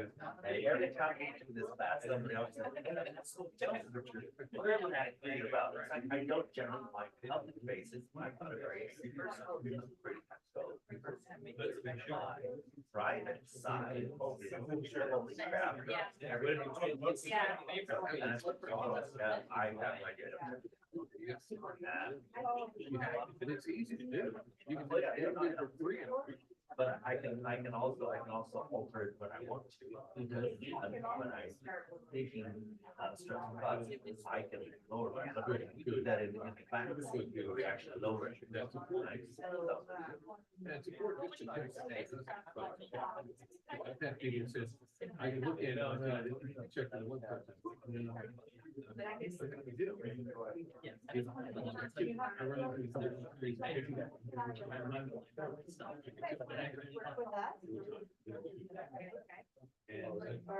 I talk to them naturally alone.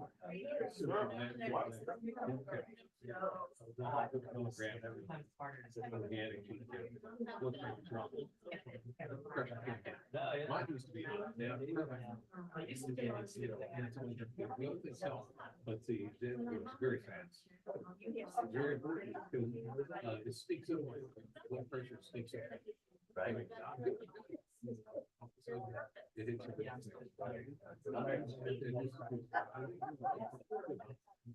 see that a lot. Because I've seen it in and I've helped many other people with. So, Yeah. try another person. Yep. Switch. Good idea. Switch. Well, I write it. Yes. Okay. Want to go? What's your name?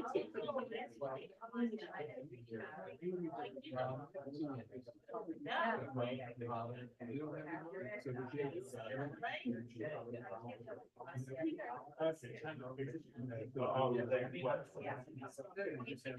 Oh, yeah, that's really good. So I think we've been doing this more than one or two times.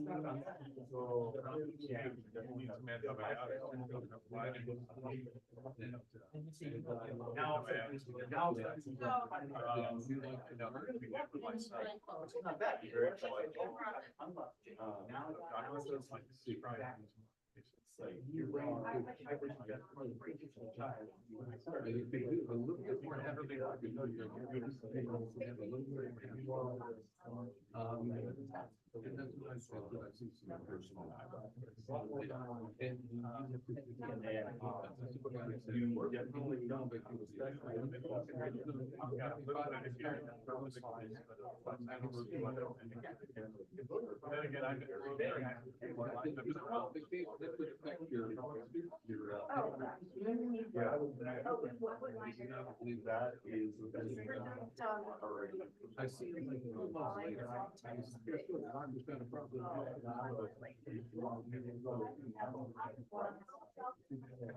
Yeah, you know that person. Yeah, Yeah, I think they'll fly up there.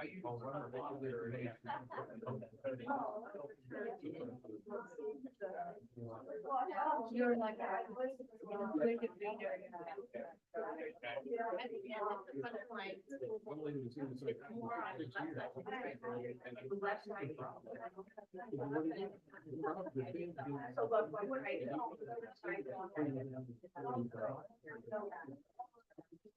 Or it could be that there's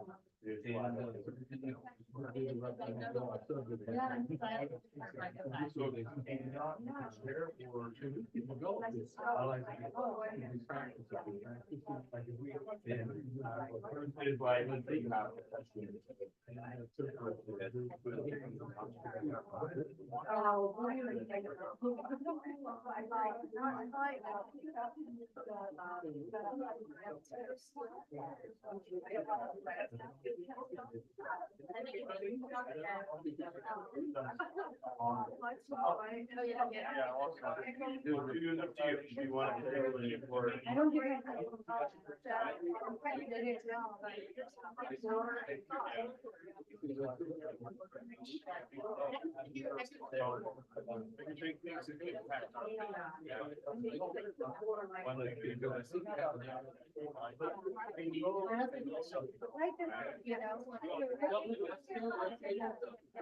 So I.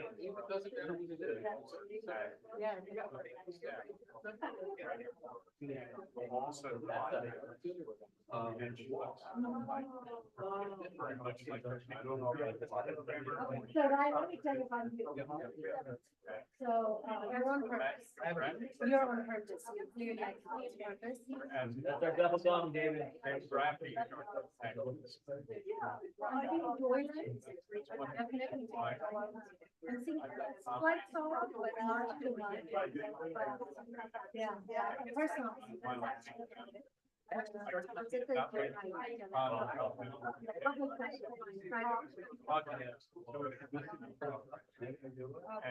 Right. Oh, which is private and which is public? Public is your right side, private is your left side. Oh, private. And it's, it's all from there, so when you're looking, when you're thinking of your right side, you're looking at their left side. Right. So your right is looking at left, so you have to remember to cross. So, this is his right side, this is your right side, right? So when you think about the right side, yeah, this is his right side. Your right side is The right is private. right, you're on the public side, left is your private side. Gong, gong. Gone, gone. Gong, gong. My double gong. I think it's time to say gone. Okay.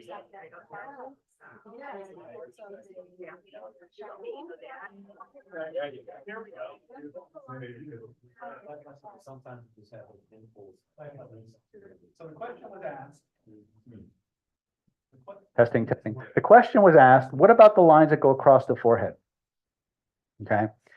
First of all, it's important to understand that if I am teaching you a sliver of all the information that you can see on the face. So lines that go across the forehead. First of all, chronologically, this is your teens to your 20s. This whole area is your teens to your 20s. So when you have lines that go across, these are life lessons that you've learned. If they complete, that means you finished the lesson. If they only go part way, you're still working on it, right? So just to give you a quick idea of what that looks like,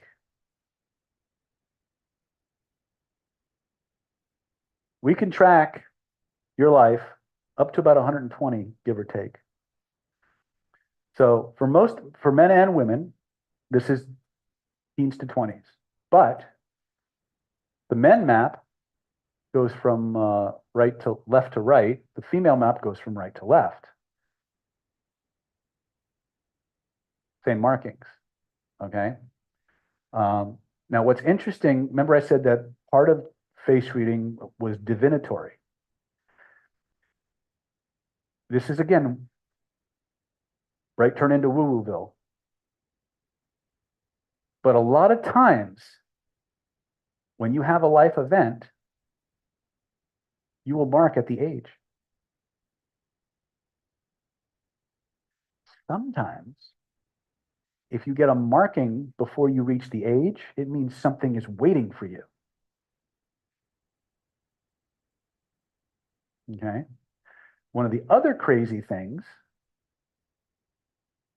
is that the ear will mark when your siblings were born.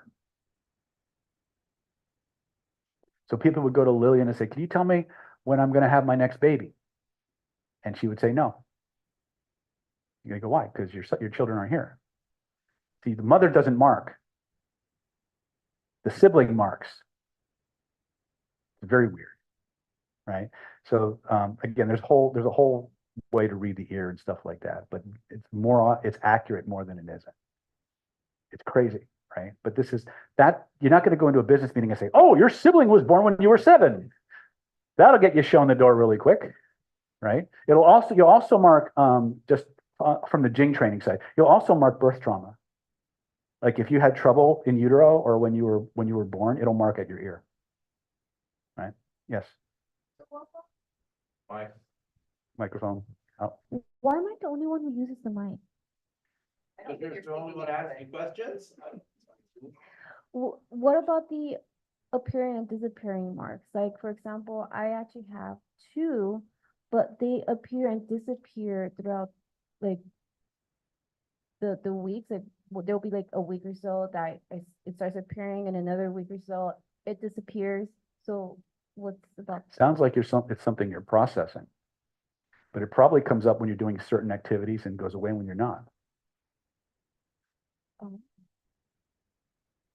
Now, It happens. Yeah.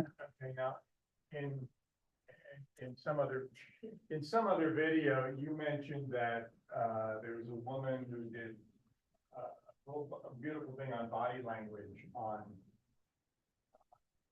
TED Talks. Amy Cuddy. And so I was watching her and I noticed that she said, gee, if you've got those wonderful lines on the forehead, that means you're a busy, or that you do heavy busy processing. Okay. Yeah. Visual, high visual. Yeah. You see the eye patterns for visual are up or straight ahead. But some people don't do it that way, which is why eye access and cues of all the things in NLP have gotten attacked the most. It's not always 100% accurate. Maybe, I don't know. It was not something that was in my curriculum for face reading, but it may be something neurological that she's talking about. I can't say no, I can't say yes. Okay, but definite maybe. Okay. You have enough of these data points here, potential data points. You can put them together in some kind of thing and utilize AI for this. Yes. And do some wonderful things. So, yes. Yeah, 100%. And I wouldn't be surprised if there's somebody out there doing that. Yeah. I'm kind of old school. I can barely use PowerPoint, so I can't spell AI. Right, but I'm working on it. I'm working on it. All right. So skepticism, joy, sadness, sorrow, grief, humor. When you see a single, now by the way, a lot of these traits, you may have the trait and not have the mark. Same thing with handwriting. A lot of times you'll see traits in the handwriting that, or not see traits in the handwriting that you know should be there, but they're not. Why that is, I don't know. But one of the ones that is kind of fun is when you see a wrinkle in the middle of the lower lip, just someone with a good, strong sense of humor. They can tell a good joke. They appreciate a good joke. Okay. These three lines I want to talk about next. These vertical lines here, this line here, and these lines here. I call this the terrible trio. Right? They can and often do manifest individually. But when I see them all together on a face, I get nervous. I'll explain why. So these vertical lines here are known as over-nurturing lines. And there's a story behind these lines. People who manifest these lines often grow up with a belief system, often taught to them by their parents, as most belief systems are, that it is better to give than to receive, and that if you just give, you'll get back. And so they adopt that as their credo, and they move through the world giving and giving and giving. And when there's no more to give, they find more to give. And they're still waiting to get back. They're still waiting for the world to reciprocate to them the way they believe they're giving to others. So they're constantly giving. They're nurturing their children. They're nurturing their parents. You see these lines a lot in hospice workers, home health care, over nurturing. They're giving away their jing to help other people. Okay? So what happens over time is they see people not playing by these rules and getting stuff that they're not getting.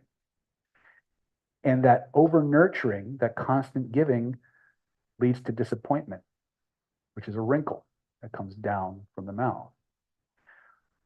It continues and continues. And that over nurturing goes from disappointment to bitterness. And when you stay in bitterness long enough with no way out, the body or the unconscious mind tries to create an exit strategy. So many times these people will develop cancer.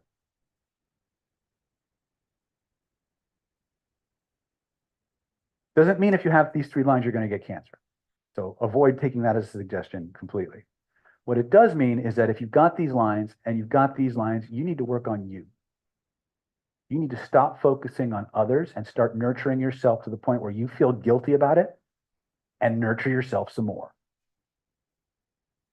Okay, but the problem is that these people, as a rule, have installed a belief system that you're supposed to give and you're supposed to give and you're supposed to give, and then the world will give back, and the world doesn't because the world takes. That's how this world works. That's how this reality works. Till you learn how to transcend that. And that's where this comes from. And these people will do all kinds of things to nurture themselves, like smoking or drinking or eating, sleeping a lot, right? Because that's the only way they can get something for themselves. That makes sense? Right? So I don't like these lines. I have them, but I have the disappointment lines. I have them because I have children. But He's drinking the older one. Don't worry about it. I'm teasing.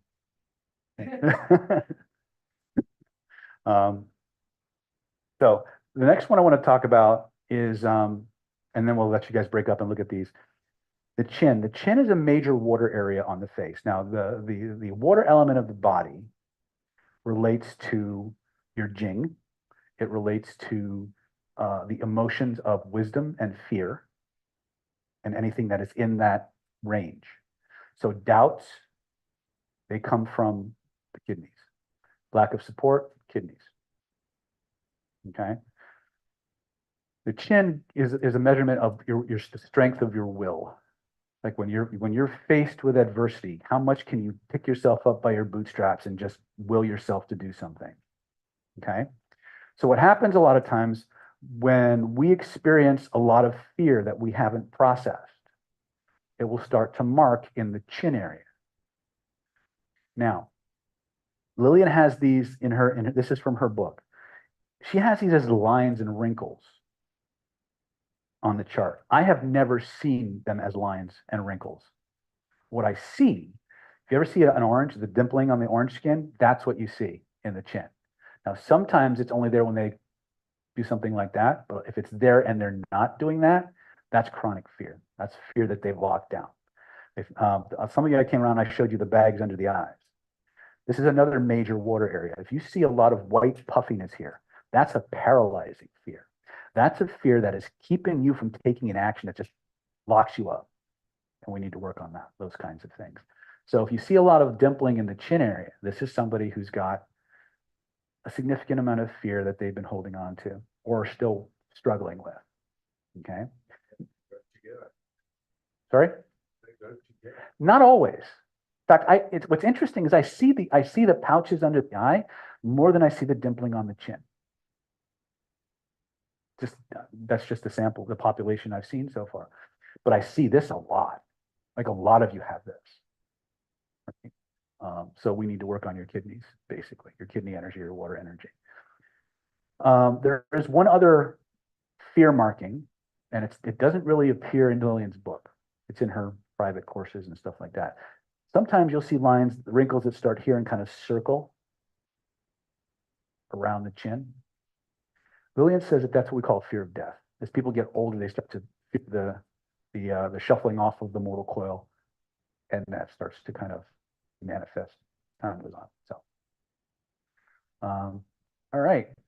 I know somebody who, when she smiles, she does a line over here.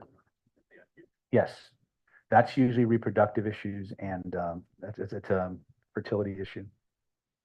So you might 70 years old. No. We don't worry about it. Yeah. When you see lines across here, this is usually related to. Has she had a hysterectomy by any chance? Probably. Okay. So a lot of times they'll be this is called the sea of fertility or sea of creativity. So a lot of times as people's jing starts to become more and more depleted and they have blockages, the line will manifest across this way.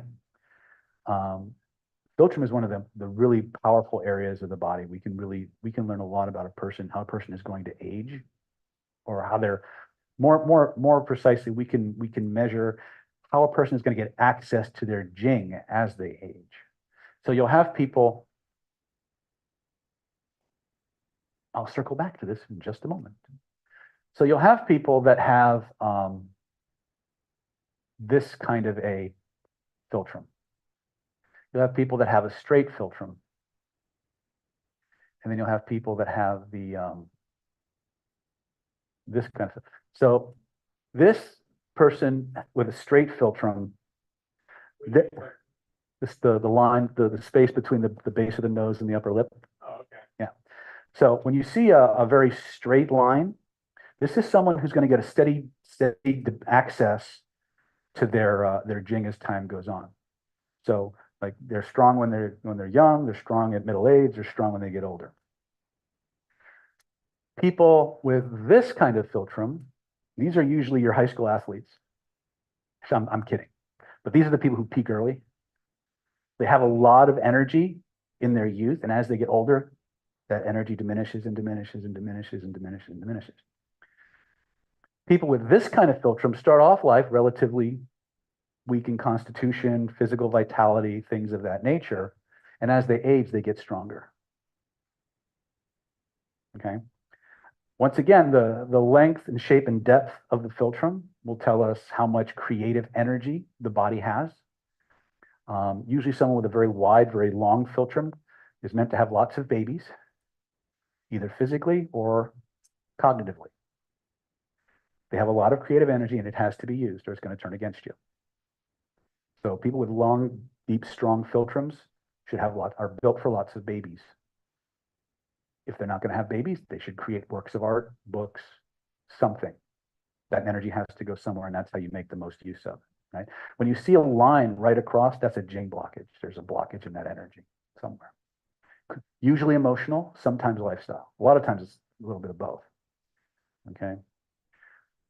Okay. All right. Let's take, well, actually, we ended officially at 10, right?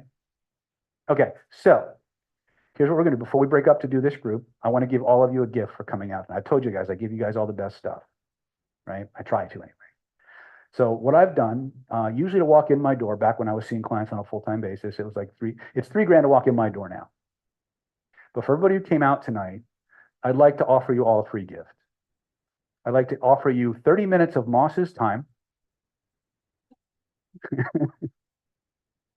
It's a 30-minute consultation, and basically you come in and we offer all of our prospective clients a 30-minute consultation to determine if your case is a fit for what we do.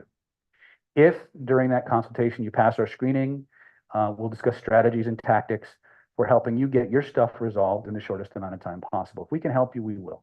We'll tell you. If we can't help you, we'll tell you that too.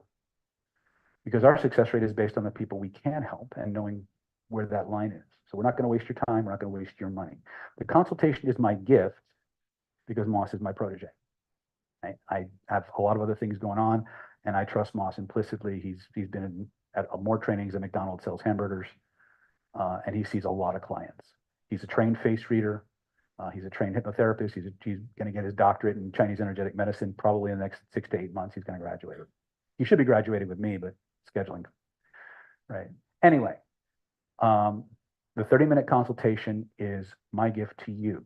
If you want to come in, hang out with Moss, be it on Zoom or over the phone or whatever, and just pick his brain for 30 minutes, do that. If you have something specific that you want help with, we'll do a screening. We'll see if you're a good candidate for what we offer, and we'll show you how to take it further if that's something you want to do. Okay. We don't take a lot of clients because his traveling schedule is mirroring mine. So I would recommend as you go to practice these techniques, check in with Moss and get your name on the list, and he'll follow up with you. And if you guys want to schedule a face reading with him, you're more than welcome to do that. If you want to do therapeutic work or coaching or whatever, you're more than welcome. There's no obligation of any kind. It's just our way of saying, hey, thank you so much for coming out and finding value in what we do. You know, I was telling these ladies, Christine earlier, that I started these programs back in 2009. And when I moved to San Diego, I had all this cool stuff that I wanted to do and nobody to do it with. And I heard about this thing called Meetup. I said, well, let's see what happens. And the next thing I know, we have the largest NLP meetup in the world, or second largest now, right? Most popular martial arts meetups, most popular NLP meetups, most popular energy meetups. Like we own the meetup space in San Diego for a long time. And I got super busy. And we kept that going from about 2009 to about 2017. And I went for my doctorate in Chinese medicine. And by that time, I had a waiting list at my clinic that was 6 months long. And this kept feeding that. Because what we did was we take the content from our YouTube channel, or we take the content from this, and I just randomly upload it to my YouTube. I didn't think anything of it.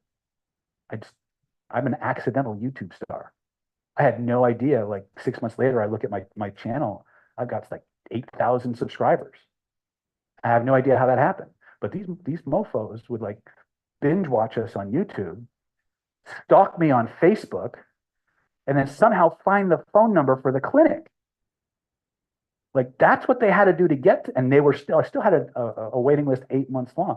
And then I decided, I was teaching martial arts full time by then, and I had all these other things going on, and I had to stop the meetup program. It was hard for me because meetup has been really, really good to us.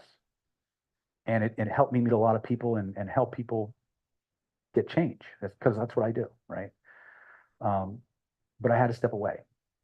After COVID, I realized something, is that we need this back. COVID terrified us of leaving our house. It conditioned us to sit in front of a monitor and watch the world go by, and stopped us from having live experiences and living. And so after a lot of soul searching and not a little pressure, we decided, let's do this. And we're here. So thank you all. Give yourselves a big round of applause. Right? So it's been a journey, and I'm so glad to see the numbers increasing every time we do this. And the more people that show up, the more stuff we'll do. That is my promise to you. Grab people by the scruff of the neck, drag them in, find bums on the street, put them in the chairs, right? So before you go work on each other's faces, see Moss if you want to get on our schedule. And we will train and drill right up until 10 o'clock. Go. Thank you. Mhm.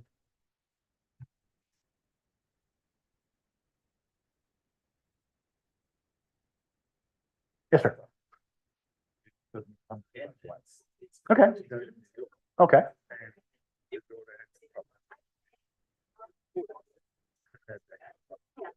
This will be on YouTube. Yeah, just put her name on the list. Yeah. Yeah, just tell Moss what you need and it's okay. Yeah, perfect. And fine. So straight philtrum is somebody whose energy is going to be consistent from birth to death. Someone with an inverted triangle have a lot of energy when they're young and they get more sickly as they get older. Someone with triangular philtrum, less energy when they're kids, more in their as they get older. They finish big. I would say fairly. You have, we have one here. No. So you have one. First thing I look for? Starting lifting right up, right? It's almost. Well, it really depends on the context. But one of the things I look for right away is a fleshy lip.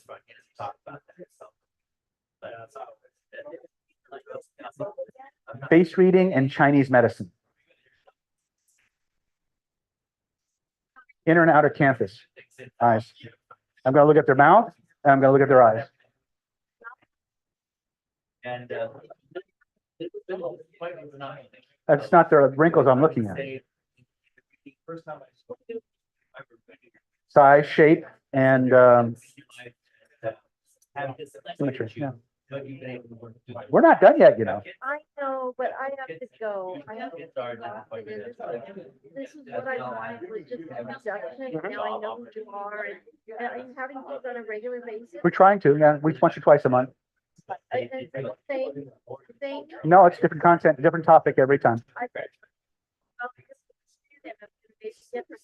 Great. Keep in mind that the book is based on it presupposes you have a working knowledge of Chinese 5 elements. So he covers it pretty well, but it's a little bit more circular than what I'm giving you here. I was disappointed that my team didn't win the Stanley Cup. There's a book called Reading the Face by Eric Standoff. He's a German face reader. His is pretty good, but it's a little bit different than Lillian's, although they cover a lot of the same stuff. Lillian's is still probably the best. It's written like a stream of consciousness. Yes, well, so this is face reading tonight. So like, what are the other subjects? We've done lie detection, we've done body subconscious mind, romance and attraction skills, law of attraction, manifestation. We also have energy meetups where we do energy training and things like that. Yeah, describe yourself as Well, I have a doctorate in Chinese medicine. I'm the #2 NLP trainer in the world. And I'm probably one of the best hypnotherapists in the world as well. So I would say I'm more of a healer. I'm a teacher. And that's really for our kids, that's really what we need to hope well, for is. fabulous, will they- wonderful. I look forward to next announcement, and I'm sure we'll meet again. Forward to it. Have a great night. Take care. Neither of our kids decided they wanted.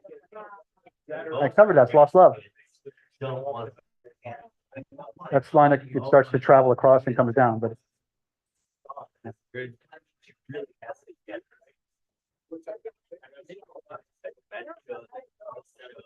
what? Today, whether I did the science and presentation. What is the purpose? That's true. I don't know. Probably because we don't have a line that really measures visual.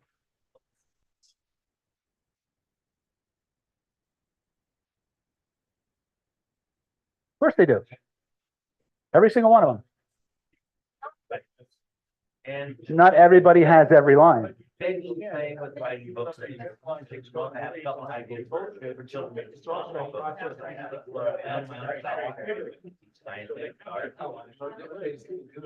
Exactly. You guys are having an NLP discussion. Yes. Up the road here, I'm a couple hours from.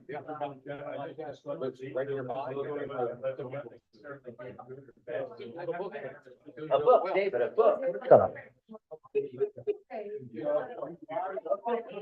My kids are for a book. I'm sure that's the quote, isn't it?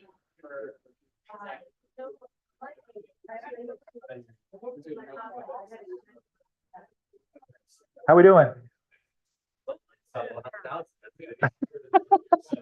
I need pictures from every aspect, every time of your life. You want to do that? Oh yeah, we take. Yeah, we have, what we do is we go all the way back to childhood. We look at all the pictures. We look at how your face has changed. We audit all of the jobs you've had, all the things you did as a kid, and we put it all together. Yeah. And that's good because. Well, because your golden path is actually the life direction that leads to your greatest level of fulfillment. And getting back to what we call your original face, which is that spiritual self that you took on, that you were, but when you took on the body. It's a great question. We go back as far as we can, and we ask a lot more questions. I have a guy that I'm supposed to meet in Vegas. He grew up, his dad is like the prince of some tribe in Africa. He has almost no pictures from when he was a kid. He's got like 80 brothers. Right? The dad is like, he's a prince or something. And he wants me to do a golden path reading for him. I was like, oh, you have no pictures. We're going to be asking a lot of questions. But yeah. Yeah. It's really about looking at the patterns of your life, and certain things are going to keep coming up. And the thing to understand about golden path is it's not about the right career for you.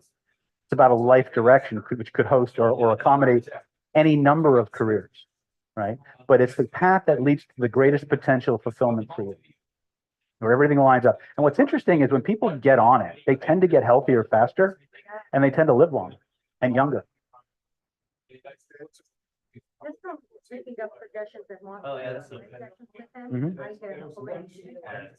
Yeah, it's crazy. I think I'm gonna have them start taking before and after pictures for each of the hypnosis sessions, because the faces change like dramatically. When I do face readings, I make people take a picture at the beginning of the class, and then we take selfies at the end. And yeah, when I was training with Lillian, that's exactly what, like on day 5 of the training, she would bring in people off the street, and they'd take a before picture, and then they'd assign a face reader. And then after the reading, they do an after picture, same lighting, same wall. We couldn't get them to stop smiling. And after they all left, she would throw the pictures on the board, and they were different. Like you see cheekbones pop out, and crazy.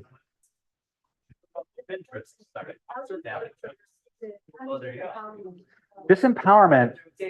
I don't like that word disempowerment, because it doesn't, to me, it doesn't really represent the behavior connected to that trait. You guys remember the movie, the old sitcom All in the Family? All right, remember Edith? Edith Bunker. Edith Bunker. Someone with a disempowerment line, I call it appeasement line. This is someone who experienced a boundary violation, and when that person violated their boundaries, they tried to stand up for themselves, and they pushed back. And when that person pushed back, the person they were pushing that back against pushed back even harder. And rather than continue to fight, they lapsed in, okay, please don't hurt me. I'll do whatever you want. So they start appeasing. Classic Edith Bunker syndrome. So if you do that long enough, you'll start to develop lines here. Okay. Now, the challenge with this line is that I think I have a working theory that certain facial characteristics are genetically, evolutionarily programmed into predators. So if you get someone who's primed to be a social or sexual predator or domestic abuser, and they see that marking, I think it flips a switch and then lets them know that if they impose on this person and the person pushes back, they just have to push back a little bit harder. And so when I'm very conscious of that marking when clients would come in. because at some point abuse comes out. Sometimes it's childhood abuse, sometimes it's domestic abuse, sometimes it's other types of sexual abuse. But there's almost always some kind of boundary violation where they tried to push back and they just let them get away with it because they didn't want to go anywhere. So You said, too much joy leads to heart disease. excessive joy. So like think of like, you know how you hear stories, some people like they win the lottery and they keel over from a heart attack. That's excessive joy. Excessive joy can also be just too much caffeine, too much excitement, too much adrenaline. The heart can't take it. It ages you, right? So true healthy joy in the context of Chinese medicine is more like bliss, peace, right? It's not this over the top, mania. Right? Yeah. Yeah. Yeah. All right, come on back. Usually I'm not that kind or gentler. All right, what do we learn? What do we discover? Bring out your dead. All right, so we've got about a half an hour. So we have a couple of different directions we can go. We can finish the facial map. Yes. Quick question, the young lady, I was just noticing, she does have, the young lady here doesn't have many lines. Nope. So it's kind of cool that we get to see different Mhm. iterations of what those Yes. should mean. And that brings up a good question. We're focusing on wrinkles because they're easy to see. But what if they don't have wrinkles, right? What if they're young enough, like Maria doesn't have a lot of wrinkles, right? So what do we do instead? Well, I'm glad you asked. We look at different things. We can look at their facial architecture. So let me see if I can find this really quick.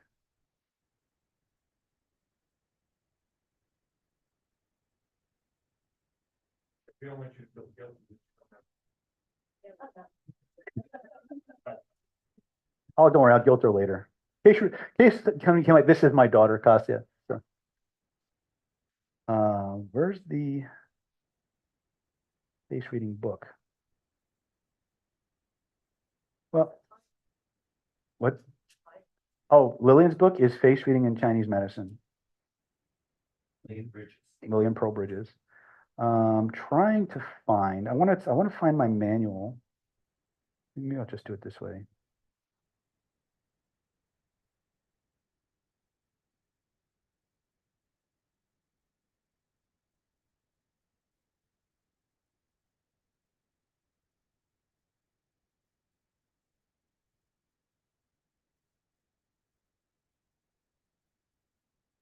As you can see, there's a lot to cover.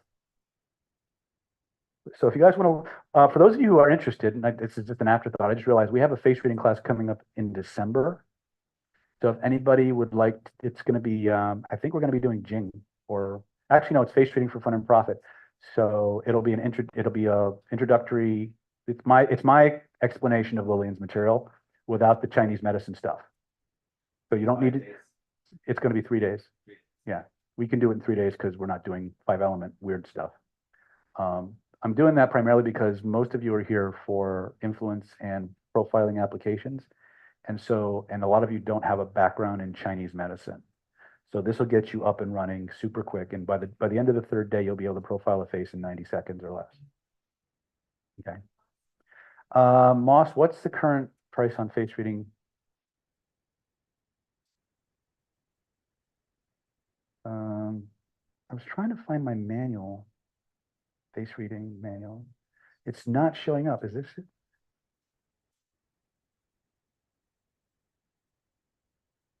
All right, well, obviously this is going to take me longer than I thought. So maybe we'll just look at, let's try this. Yes, sir.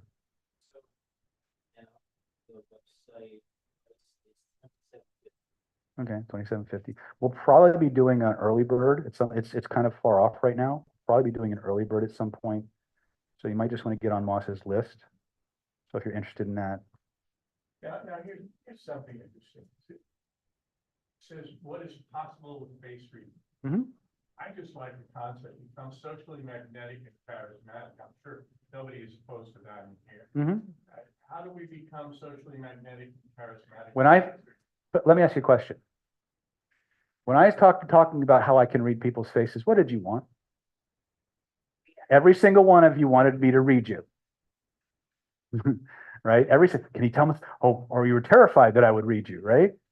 So one of the things that you got to remember is everyone's favorite topic is themselves.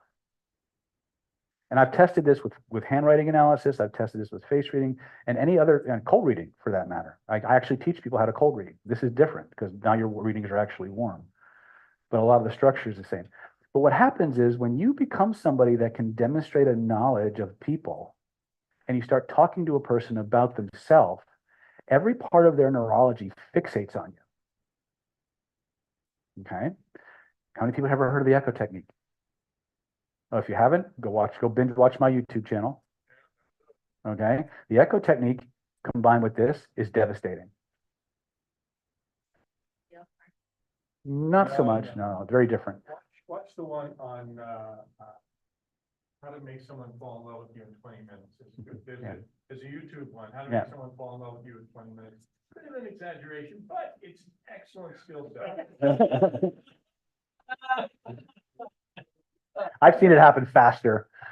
Anyway, but my point is that when you become somebody that is known for this, people will seek you out, right? You will become the most fascinating person in the room because what are you doing? You're talking to a person about themselves, right? They're asked, how many of you have, at least if you haven't actually done it, have thought about coming up and asking me to read something on their face, right? Most of you, right? Why? Because you want to know about you. That makes you incredibly interesting, right? This is the secret. If you want people to like and love you, make them feel good about themselves. Go back to Tommy. You don't have to. 40 years. You don't have to, but if you were to want to, why might you want to do that?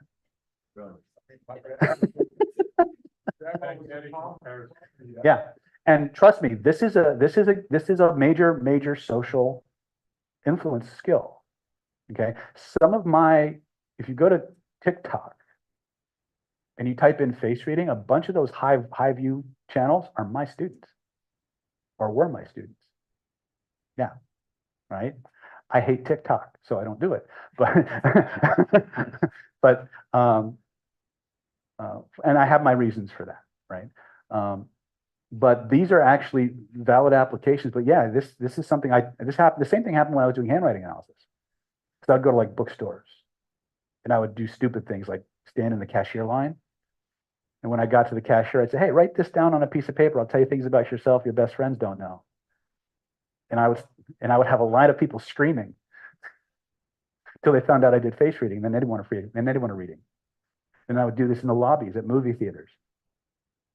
And I'd have crowds everywhere I went, right? If you want, this is a major, and plus as a screening tool, right? I have this rather off-color remark because I have children in the room, and I will kind of, what's the word, I'm gonna redact it a little bit. Don't stick your private parts in crazy.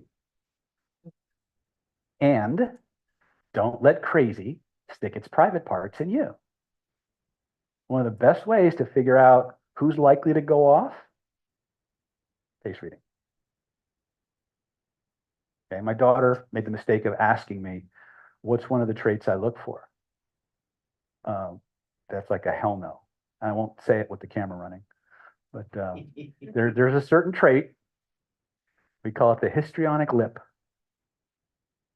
Well, we'll talk about it, but I don't want to be accused of being insensitive to people with certain facial characteristics, because that might be construed as being in non-inclusive, which of course in California means you'll get canceled and hashtagged and everything else. By the way, did I mention if politically incorrect language, colorful metaphors, swearing, or the word boobies offend you, get the fuck out? Did I mention? Missed that at the beginning. But there are certain traits, when they appear individually, may be manageable.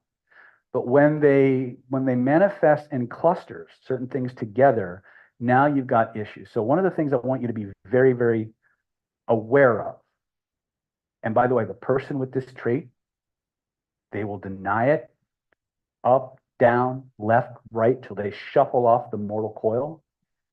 They will deny it. All the while they're expressing it.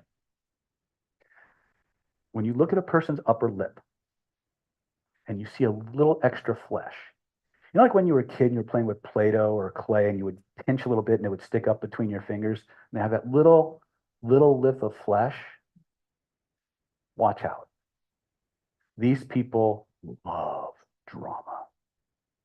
They will start a fight just because they're bored. And they will deny it. All the while they're fighting with you about it. Okay. What's that? All genders? Yes, all genders. So far, I've seen it a lot more prevalent in females. Actually, she's not so bad. She's not so bad. Sophie, on the other hand, will either save the world or destroy it. My littlest is probably the most terrifying child I've ever met because she's got the face of an angel. And every now and then the horns poke out and you never see her coming. I remember when she was 5, I'm talking to my friend TJ. He was my AV guy at the time. He also was a handyman. And so he came over and he was doing some work around the house. And Sophie, she had to be like somewhere between 3 and 5 years old. She comes up because, Daddy, can I have so-and-so? And I said, no, you can't. And I could see the wheels turning. I said, no, you can't have so-and-so. And don't you dare go in the kitchen and ask your mom the same thing you just asked me. She goes, okay. She walks into the kitchen and completely rewords the question and asks. And I'm just sitting there looking at that. And I look at TJ and TJ looks at me and go,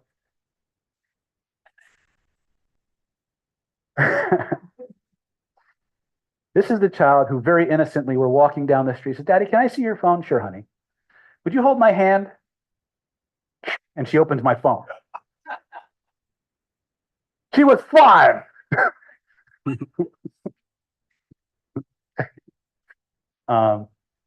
I love my children.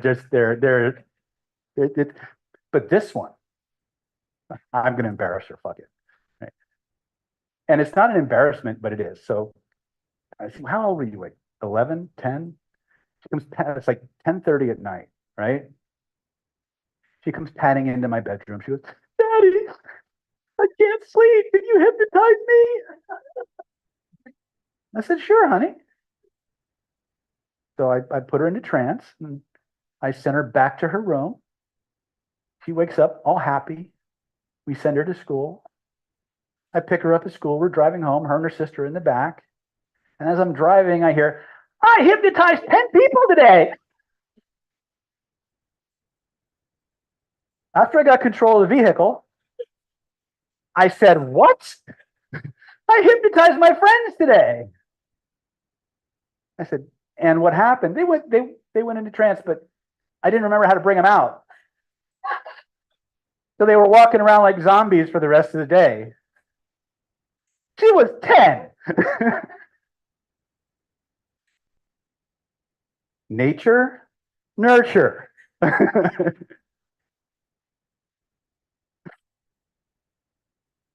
Oh, and I have stories. No, that's enough. Enough. I've embarrassed you enough. I'm sure I'll get hate mail for that. All right. So one of the things that we can look at now, I guess, what do you guys want to do? You guys want to focus more on the rest of the markings, or we can talk about lie detection. We can talk about other types of active, huh? What? Warm fuzzies. Okay. So the first thing is, remember that the golden rule of friendship. People like people who make them feel good about themselves. Okay, if you want to reference this, it's a book called The Like Switch by Jack Schaefer. I highly recommend everything he's done. He's a former FBI, CIA, or FBI counterespionage operative. So the first thing to remember is that everybody's favorite topic is themselves, and they're terrified of judgment. So when you look at a person, if they have a lot of earthy features, or they have very, very wide eyes, very, very open eyes. These are people who are very open. They're going to be more optimistic about things. If they have a bigger, wider mouth, They're going to be more generous than people who have smaller mouths. The other thing you want to look at when you're looking at faces is the size of the mouth and the thickness of the lips. The thickness of the lips indicates their level of sensuality. The width and the size of the mouth indicates their level of generosity. When you see someone who has very full lips, these people are usually far more open, more sensual. Notice I did not say sexual, I said sensual. They're very much about the senses. If you see someone whose lips are thin or compressed, now, what do I mean by this? There are some people that have very full mouths and very full lips, but they hold them like this. And they're like that all the time. This is somebody who has spent a lot of time biting back their words, of not saying things that they want to say. So if you see these thin lips, Big change. okay. Well, a lot of people who are always having to be very careful about what they say, you'll see this compress. But there's two aspects of it. There's the micro expression of it, where I'm normally like this, and then you ask me something, I go, and that. But there's also people who are chronically this way. They've been doing it for years. So remember that a lot of the markings that I'm showing you in the face, in the emotional map, are consequences of a lifetime of micro expressions. These are the emotional muscles that are fired when certain emotions are felt and repressed or processed. Probably a regular pattern. Yes. Yeah. And that's how this is why this is useful, because these markings appear in the same places when people experience these emotions. And it's, as we say in NLP, it's true enough to be true, right? But again, don't believe me, test it. If it's valid for you, use it. If it isn't, don't. But remember, the size of the mouth is the level of generosity. The thickness of the lips will indicate their level of sensuality or openness. The more, again, this is kind of gross, but if you're doing a reading on somebody and you see what you get the impression that there's more lip there than they're showing, ask, can I touch your lips for a moment and feel and notice how much more lip is in there. And if you see more lip back there than they were showing, that they could have been showing, you know this person has spent a long time holding back their words. There's a lot of things they're not saying that they want to say, or they no need to be said or shouldn't, but they shouldn't be said, right? So a lot of times your micro expressions will mirror your long-term facial characteristics. When you've got someone who's constantly biting back their words, these people are probably not going to give you a straight answer to a lot of very pervasive questions. So you've got to understand that they're not going to be quite as talkative. And this is where things like your echo technique, 3 magic questions, okay, these are where you're going to get them to open up. Okay, if you have someone whose eyes are, you see they should be wide and open, but they're closed and they're squinting. This is someone who's filtering, they're guarding. So the secret to a lot of this is to become like they are and lead them into something else. This is in NLP, we would call this pacing and leading. Now, the nice thing about face reading is when you start talking about people's features and you do it properly, they start to disclose information. So one of the things we teach in Defense Against the Dark Arts and in NLP Ultra, which will probably the second level 2 that we do, we'll be teaching you covert elicitation. These are conversational tools that you use that are not questions, but prime people to give you information anyway. And one of those is we call a provocative statement or a deliberately incorrect statement. One of the things human beings absolutely love to do is correct the record. And they will often volunteer information they wouldn't normally give you just to set the record straight. This is a very common FBI, CIA, and interrogation technique. It's covert elicitation. One of the byproducts of it, though, is that it accelerates rapport. This is something they don't tell you about. One of the things I love about elicitation technique is that it's a hyper accelerator to rapport. But nobody talks about it because the only people who use it are in law enforcement or intelligence. So on our next NLP Ultra training, we'll actually be going through all the elicitation techniques and things of that nature. But if we use face reading, right, and we start talking about a feature and we're wrong, they'll correct us. And in the space of a few seconds, I'll know if somebody's estranged from their family because she had to correct the record. She wouldn't have volunteered that information. She needed to correct the record, so she did. And because I was accepting, I understood it, I didn't judge it, she felt closer to me. True, not true? Right? Yeah, something that I noticed on the Battler that just mystified me was that he's sitting there talking to his audience and he's constantly, Yes, drives me crazy. What the heck, what was he trying to do? he's looking for unconscious responses. Get them to do that also?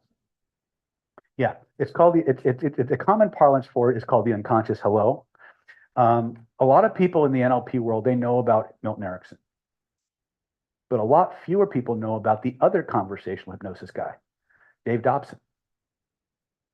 Dave Dobson was also someone that was modeled extensively for what became known as the Milton model in NLP. But Dave Dobson's claim to fame was he could dialogue with the person's unconscious mind. So what he would do is he would stand in front of talking to people and he'd be flashing. And he'd be looking for people to flash back. And he would know when the person returned the flash that their unconscious mind was paying attention. He had a rapport with that. Okay. Now, it could also be that Richard's anchoring stuff using his eyebrows, right? That's not uncommon as well. But the unconscious hello with the eyebrow flash is something you should all be doing all the time. So when some people make sure you do your eyebrow flash. Hell yeah. There's a behavior. In fact, in August, you're coming to the dark arts, right? Field Influence in August. I heard you talking about it. Yeah. One of the things you're going to learn is a body language cue called positive eye contact. PEC. It's a body language cluster. It includes eye contact, smile, eyebrow flash. Have to have all three to have positive eye contact. Two things that think back, the guy who worked for me for the longest time, and he always do this eyebrow flash. And maybe that's why we had it before. Yeah. The eyebrow flash is what we call a key stimulus. All mammals do it. Every mammal on the planet, eyebrow flashes. The eyebrow flash is a signal. It's a signal. It's a ping. When I look at, what's your name again? When I look at Robin and I flash my eyebrows, right? I'm sending friend signals. Just that. Yeah. Yeah. Actually. Yeah. Now in Jersey and New York, it kind of looks like this. Hey, how you doing? Hey, how you doing? Right? Right? But right? Because I grew up on the East Coast. I know, right? Hey, how you doing? Right? Every mammal does it. If they do it back, that means I'm more comfortable with you. You can approach. If they don't, test this. When you're walking on the street, go up to somebody, eyebrow flash them, right? As someone's walking up to you, better yet, let them approach you and eyebrow flash them and see if they turn it. As they start to approach, instead of eyebrow flashing, do an eyebrow crunch. And you'll see them stop because that's the inverse. This signals friend. This signals not. No eyebrow flash means, whoa, something's not up, something's not right. I don't trust you, stay back. So you can literally like stop people dead in their tracks either by not eyebrow flashing them or compressing them. Okay? Every mammal does it. Okay? Yeah. Right? But to do PEC, positive eye contact, you need to make eye contact, you need to give them a legitimate smile, and you need to flash the eyebrows. That's a behavioral cue or behavioral cluster that signals friend. And I've seen people's entire demeanor change from one eyebrow flash during a conversation. They lick your face after they lick their butt. Well, far be it for me to judge what goes on in somebody's household. but yeah, so Is that helpful? Right, so this is something that we should all be practicing, right? I teach my students to do it automatically. It just becomes SOP. And that's why people talk to my students a lot more easily than other people's, right? Because again, we're a functional school. Like there's no BS here. It either works or it doesn't. So the simple recipe to make more friends, eye contact, smile, and give them an eyebrow. And then have them talk about themselves. And they will love you. They will think you're the most fascinating person they've ever met, and you've said 20 words that were original. Yes, sir. Mhm. Absolutely. Don't doubt it at all. This is, again, anytime, this is the big meta lesson. Anytime you can engineer an experience where a person gets to talk about themselves under the guise of something else, they will like you.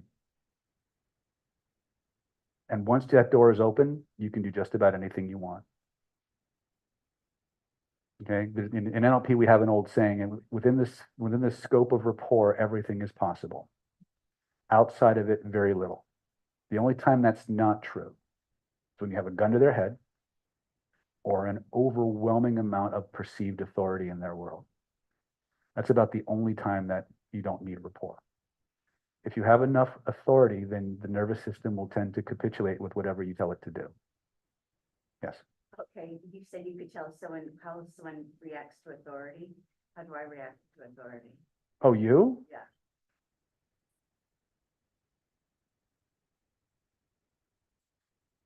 No, it's all right.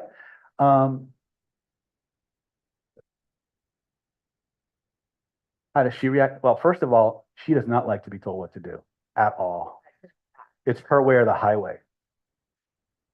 Okay. Oh, I smile probably. Yeah, it's not in her forehead. It's in her jaw. See how much bone she has in her jaw? Okay. When you see someone has that very square jaw, you see this in a lot of military commanders. I once was doing a holographic memory resolution training out in Louisiana. And one of the people attending there was the parson. There's a big penitentiary out there. It has some biblical name. I can't remember. She walked in and she looked like somebody took a block of marble and stuck it on a neck. And at first I didn't know she was a woman. Right? This woman was tough. Like there was no BS. She had this big square, we call it a dictator's jaw. And I don't mean that in a negative way. But people with these very, very square, a lot of bone in the jaws, they tend to be very, very strong, and they don't put up with it's the my way or the highway kind of a thing, right? She's got a very strong jaw. She's very, very, very certain of her ethics and her values, and she will not bow down. She will not back up, right? Some people with softer jaws, they're more ethically flexible, but she has a very, very firm idea of what's right and wrong, and she'll fight you to the death. Okay. How am I doing? Okay. She's got bone. I mean, she's got a little extra. Somebody has a lot of gel. A lot of gel. We call that false earth. Okay. This is usually, well, extra weight, obviously, but the question is, why do they have it? What's the weight doing for them? It's usually body armor.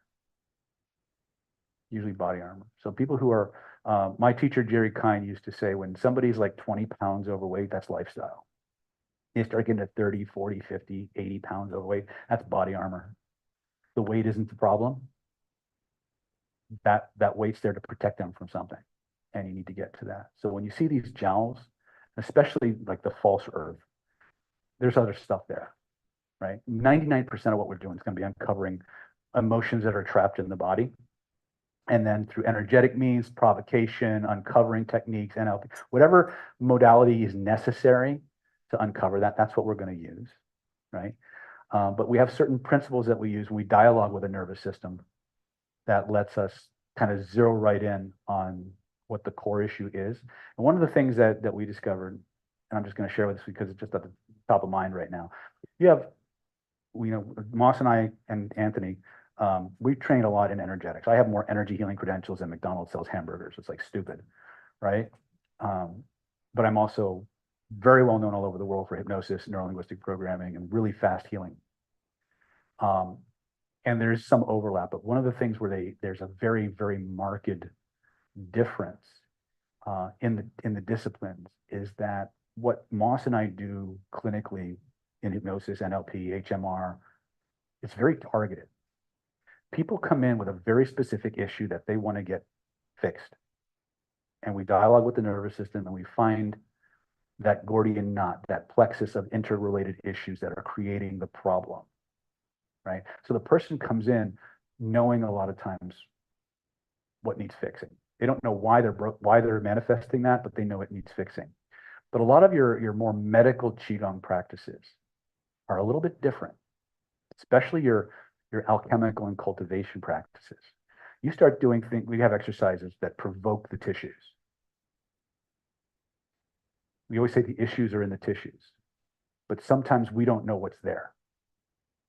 And so we'll give you an exercise that's just designed to rush energy into a specific part of your body so something comes out. We have no idea what's coming out.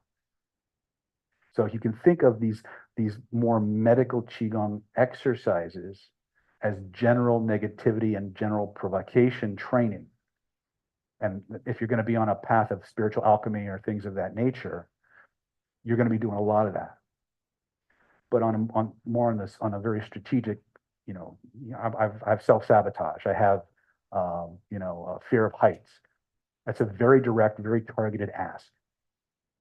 And a lot of times there's overlap. Like somebody has back pain, we'll start working, and all of a sudden fear will come up, or an emotional feeling of lack of support will merge as we start working that energetic tissue, because the energy gets imprinted with the memory, and it gets locked in the tissue. And as it comes up, you re-experience the memory. And then what you do with that person in that moment when that memory reemerges determines the direction of the therapy. Right? I have no idea why I'm talking about this, but it came up. Somebody needed to hear it. So it's interesting how they complement one another, but in some ways they're very, very different directions in terms of what we can do with it. But one of the places they meet is in the face. Like I said, this is not a class on energetic diagnosis, but we could very easily go there. So if people want to know more about that, I'm happy to do workshops and practices on those things. But right now, the things I find that people will be most useful is, can I look at somebody's face and see their emotional health? Can I look at somebody's face and see how they're going to respond if I kind of draw a line in the sand or get them to kind of back down or whatever, right? He's the same way. He's got a really super strong jaw, right? He knows what he knows, and that's all, right? I have a much more ethically flexible jaw, right? I'll adapt. People with these stronger jaws, they try to force a situation to fit them a lot more. Again, what's that? Very much. Okay? I'm a control freak too. Look what I do for a living, right? But there's this thing in NLP we talk about called behavioral flexibility, right? There's an old engineering term called the law of requisite variety, which states that the part of a system that has the most ability to adapt and change will eventually control the system. And so this is something that all of us as influencers, and we're all influencers, should be learning how to do. Whether we do it or not is a different issue, but we should at least know how to do it. So if there's an opportunity or a necessity to do that kind of that transformation, we can. Okay. Accept that or not, it's not up to me. Right. Anyway, so what other questions do you have? Well, it's 10:02, but what other questions might you have? Yeah, I just want to thank you for making merge all this good Oh, information. my pleasure. My pleasure. Again, this is the most fun I can have with my clothes on. So, yeah. Mhm. Thank you so much. All right. Question?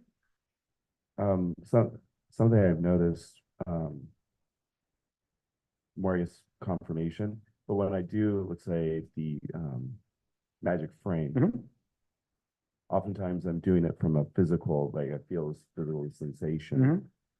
And oftentimes something I learned recently is to narrow it down, like almost make a subconscious thing in my mind to narrow whatever, because oftentimes when I'm writing, it's almost like it's too broad. So I have to make a subconscious mind or a thing in my mind where I am only dealing with whatever it is, and I'm not conscious of it. It's only going to be very specific. Mhm.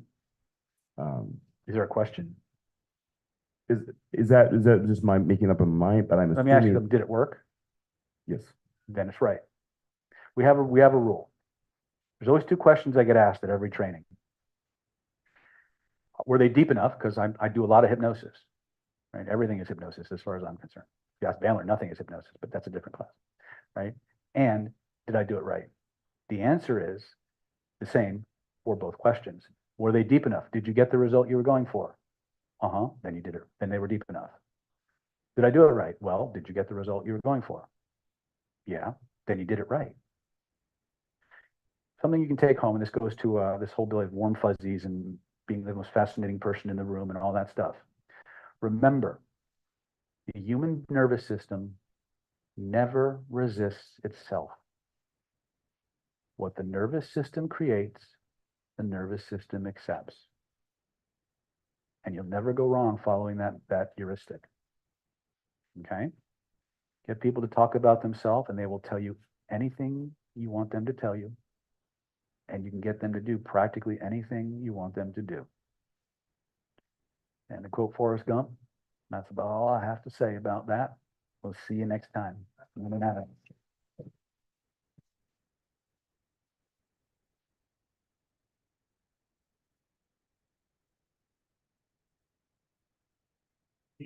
If you need to get with Moss, one would now be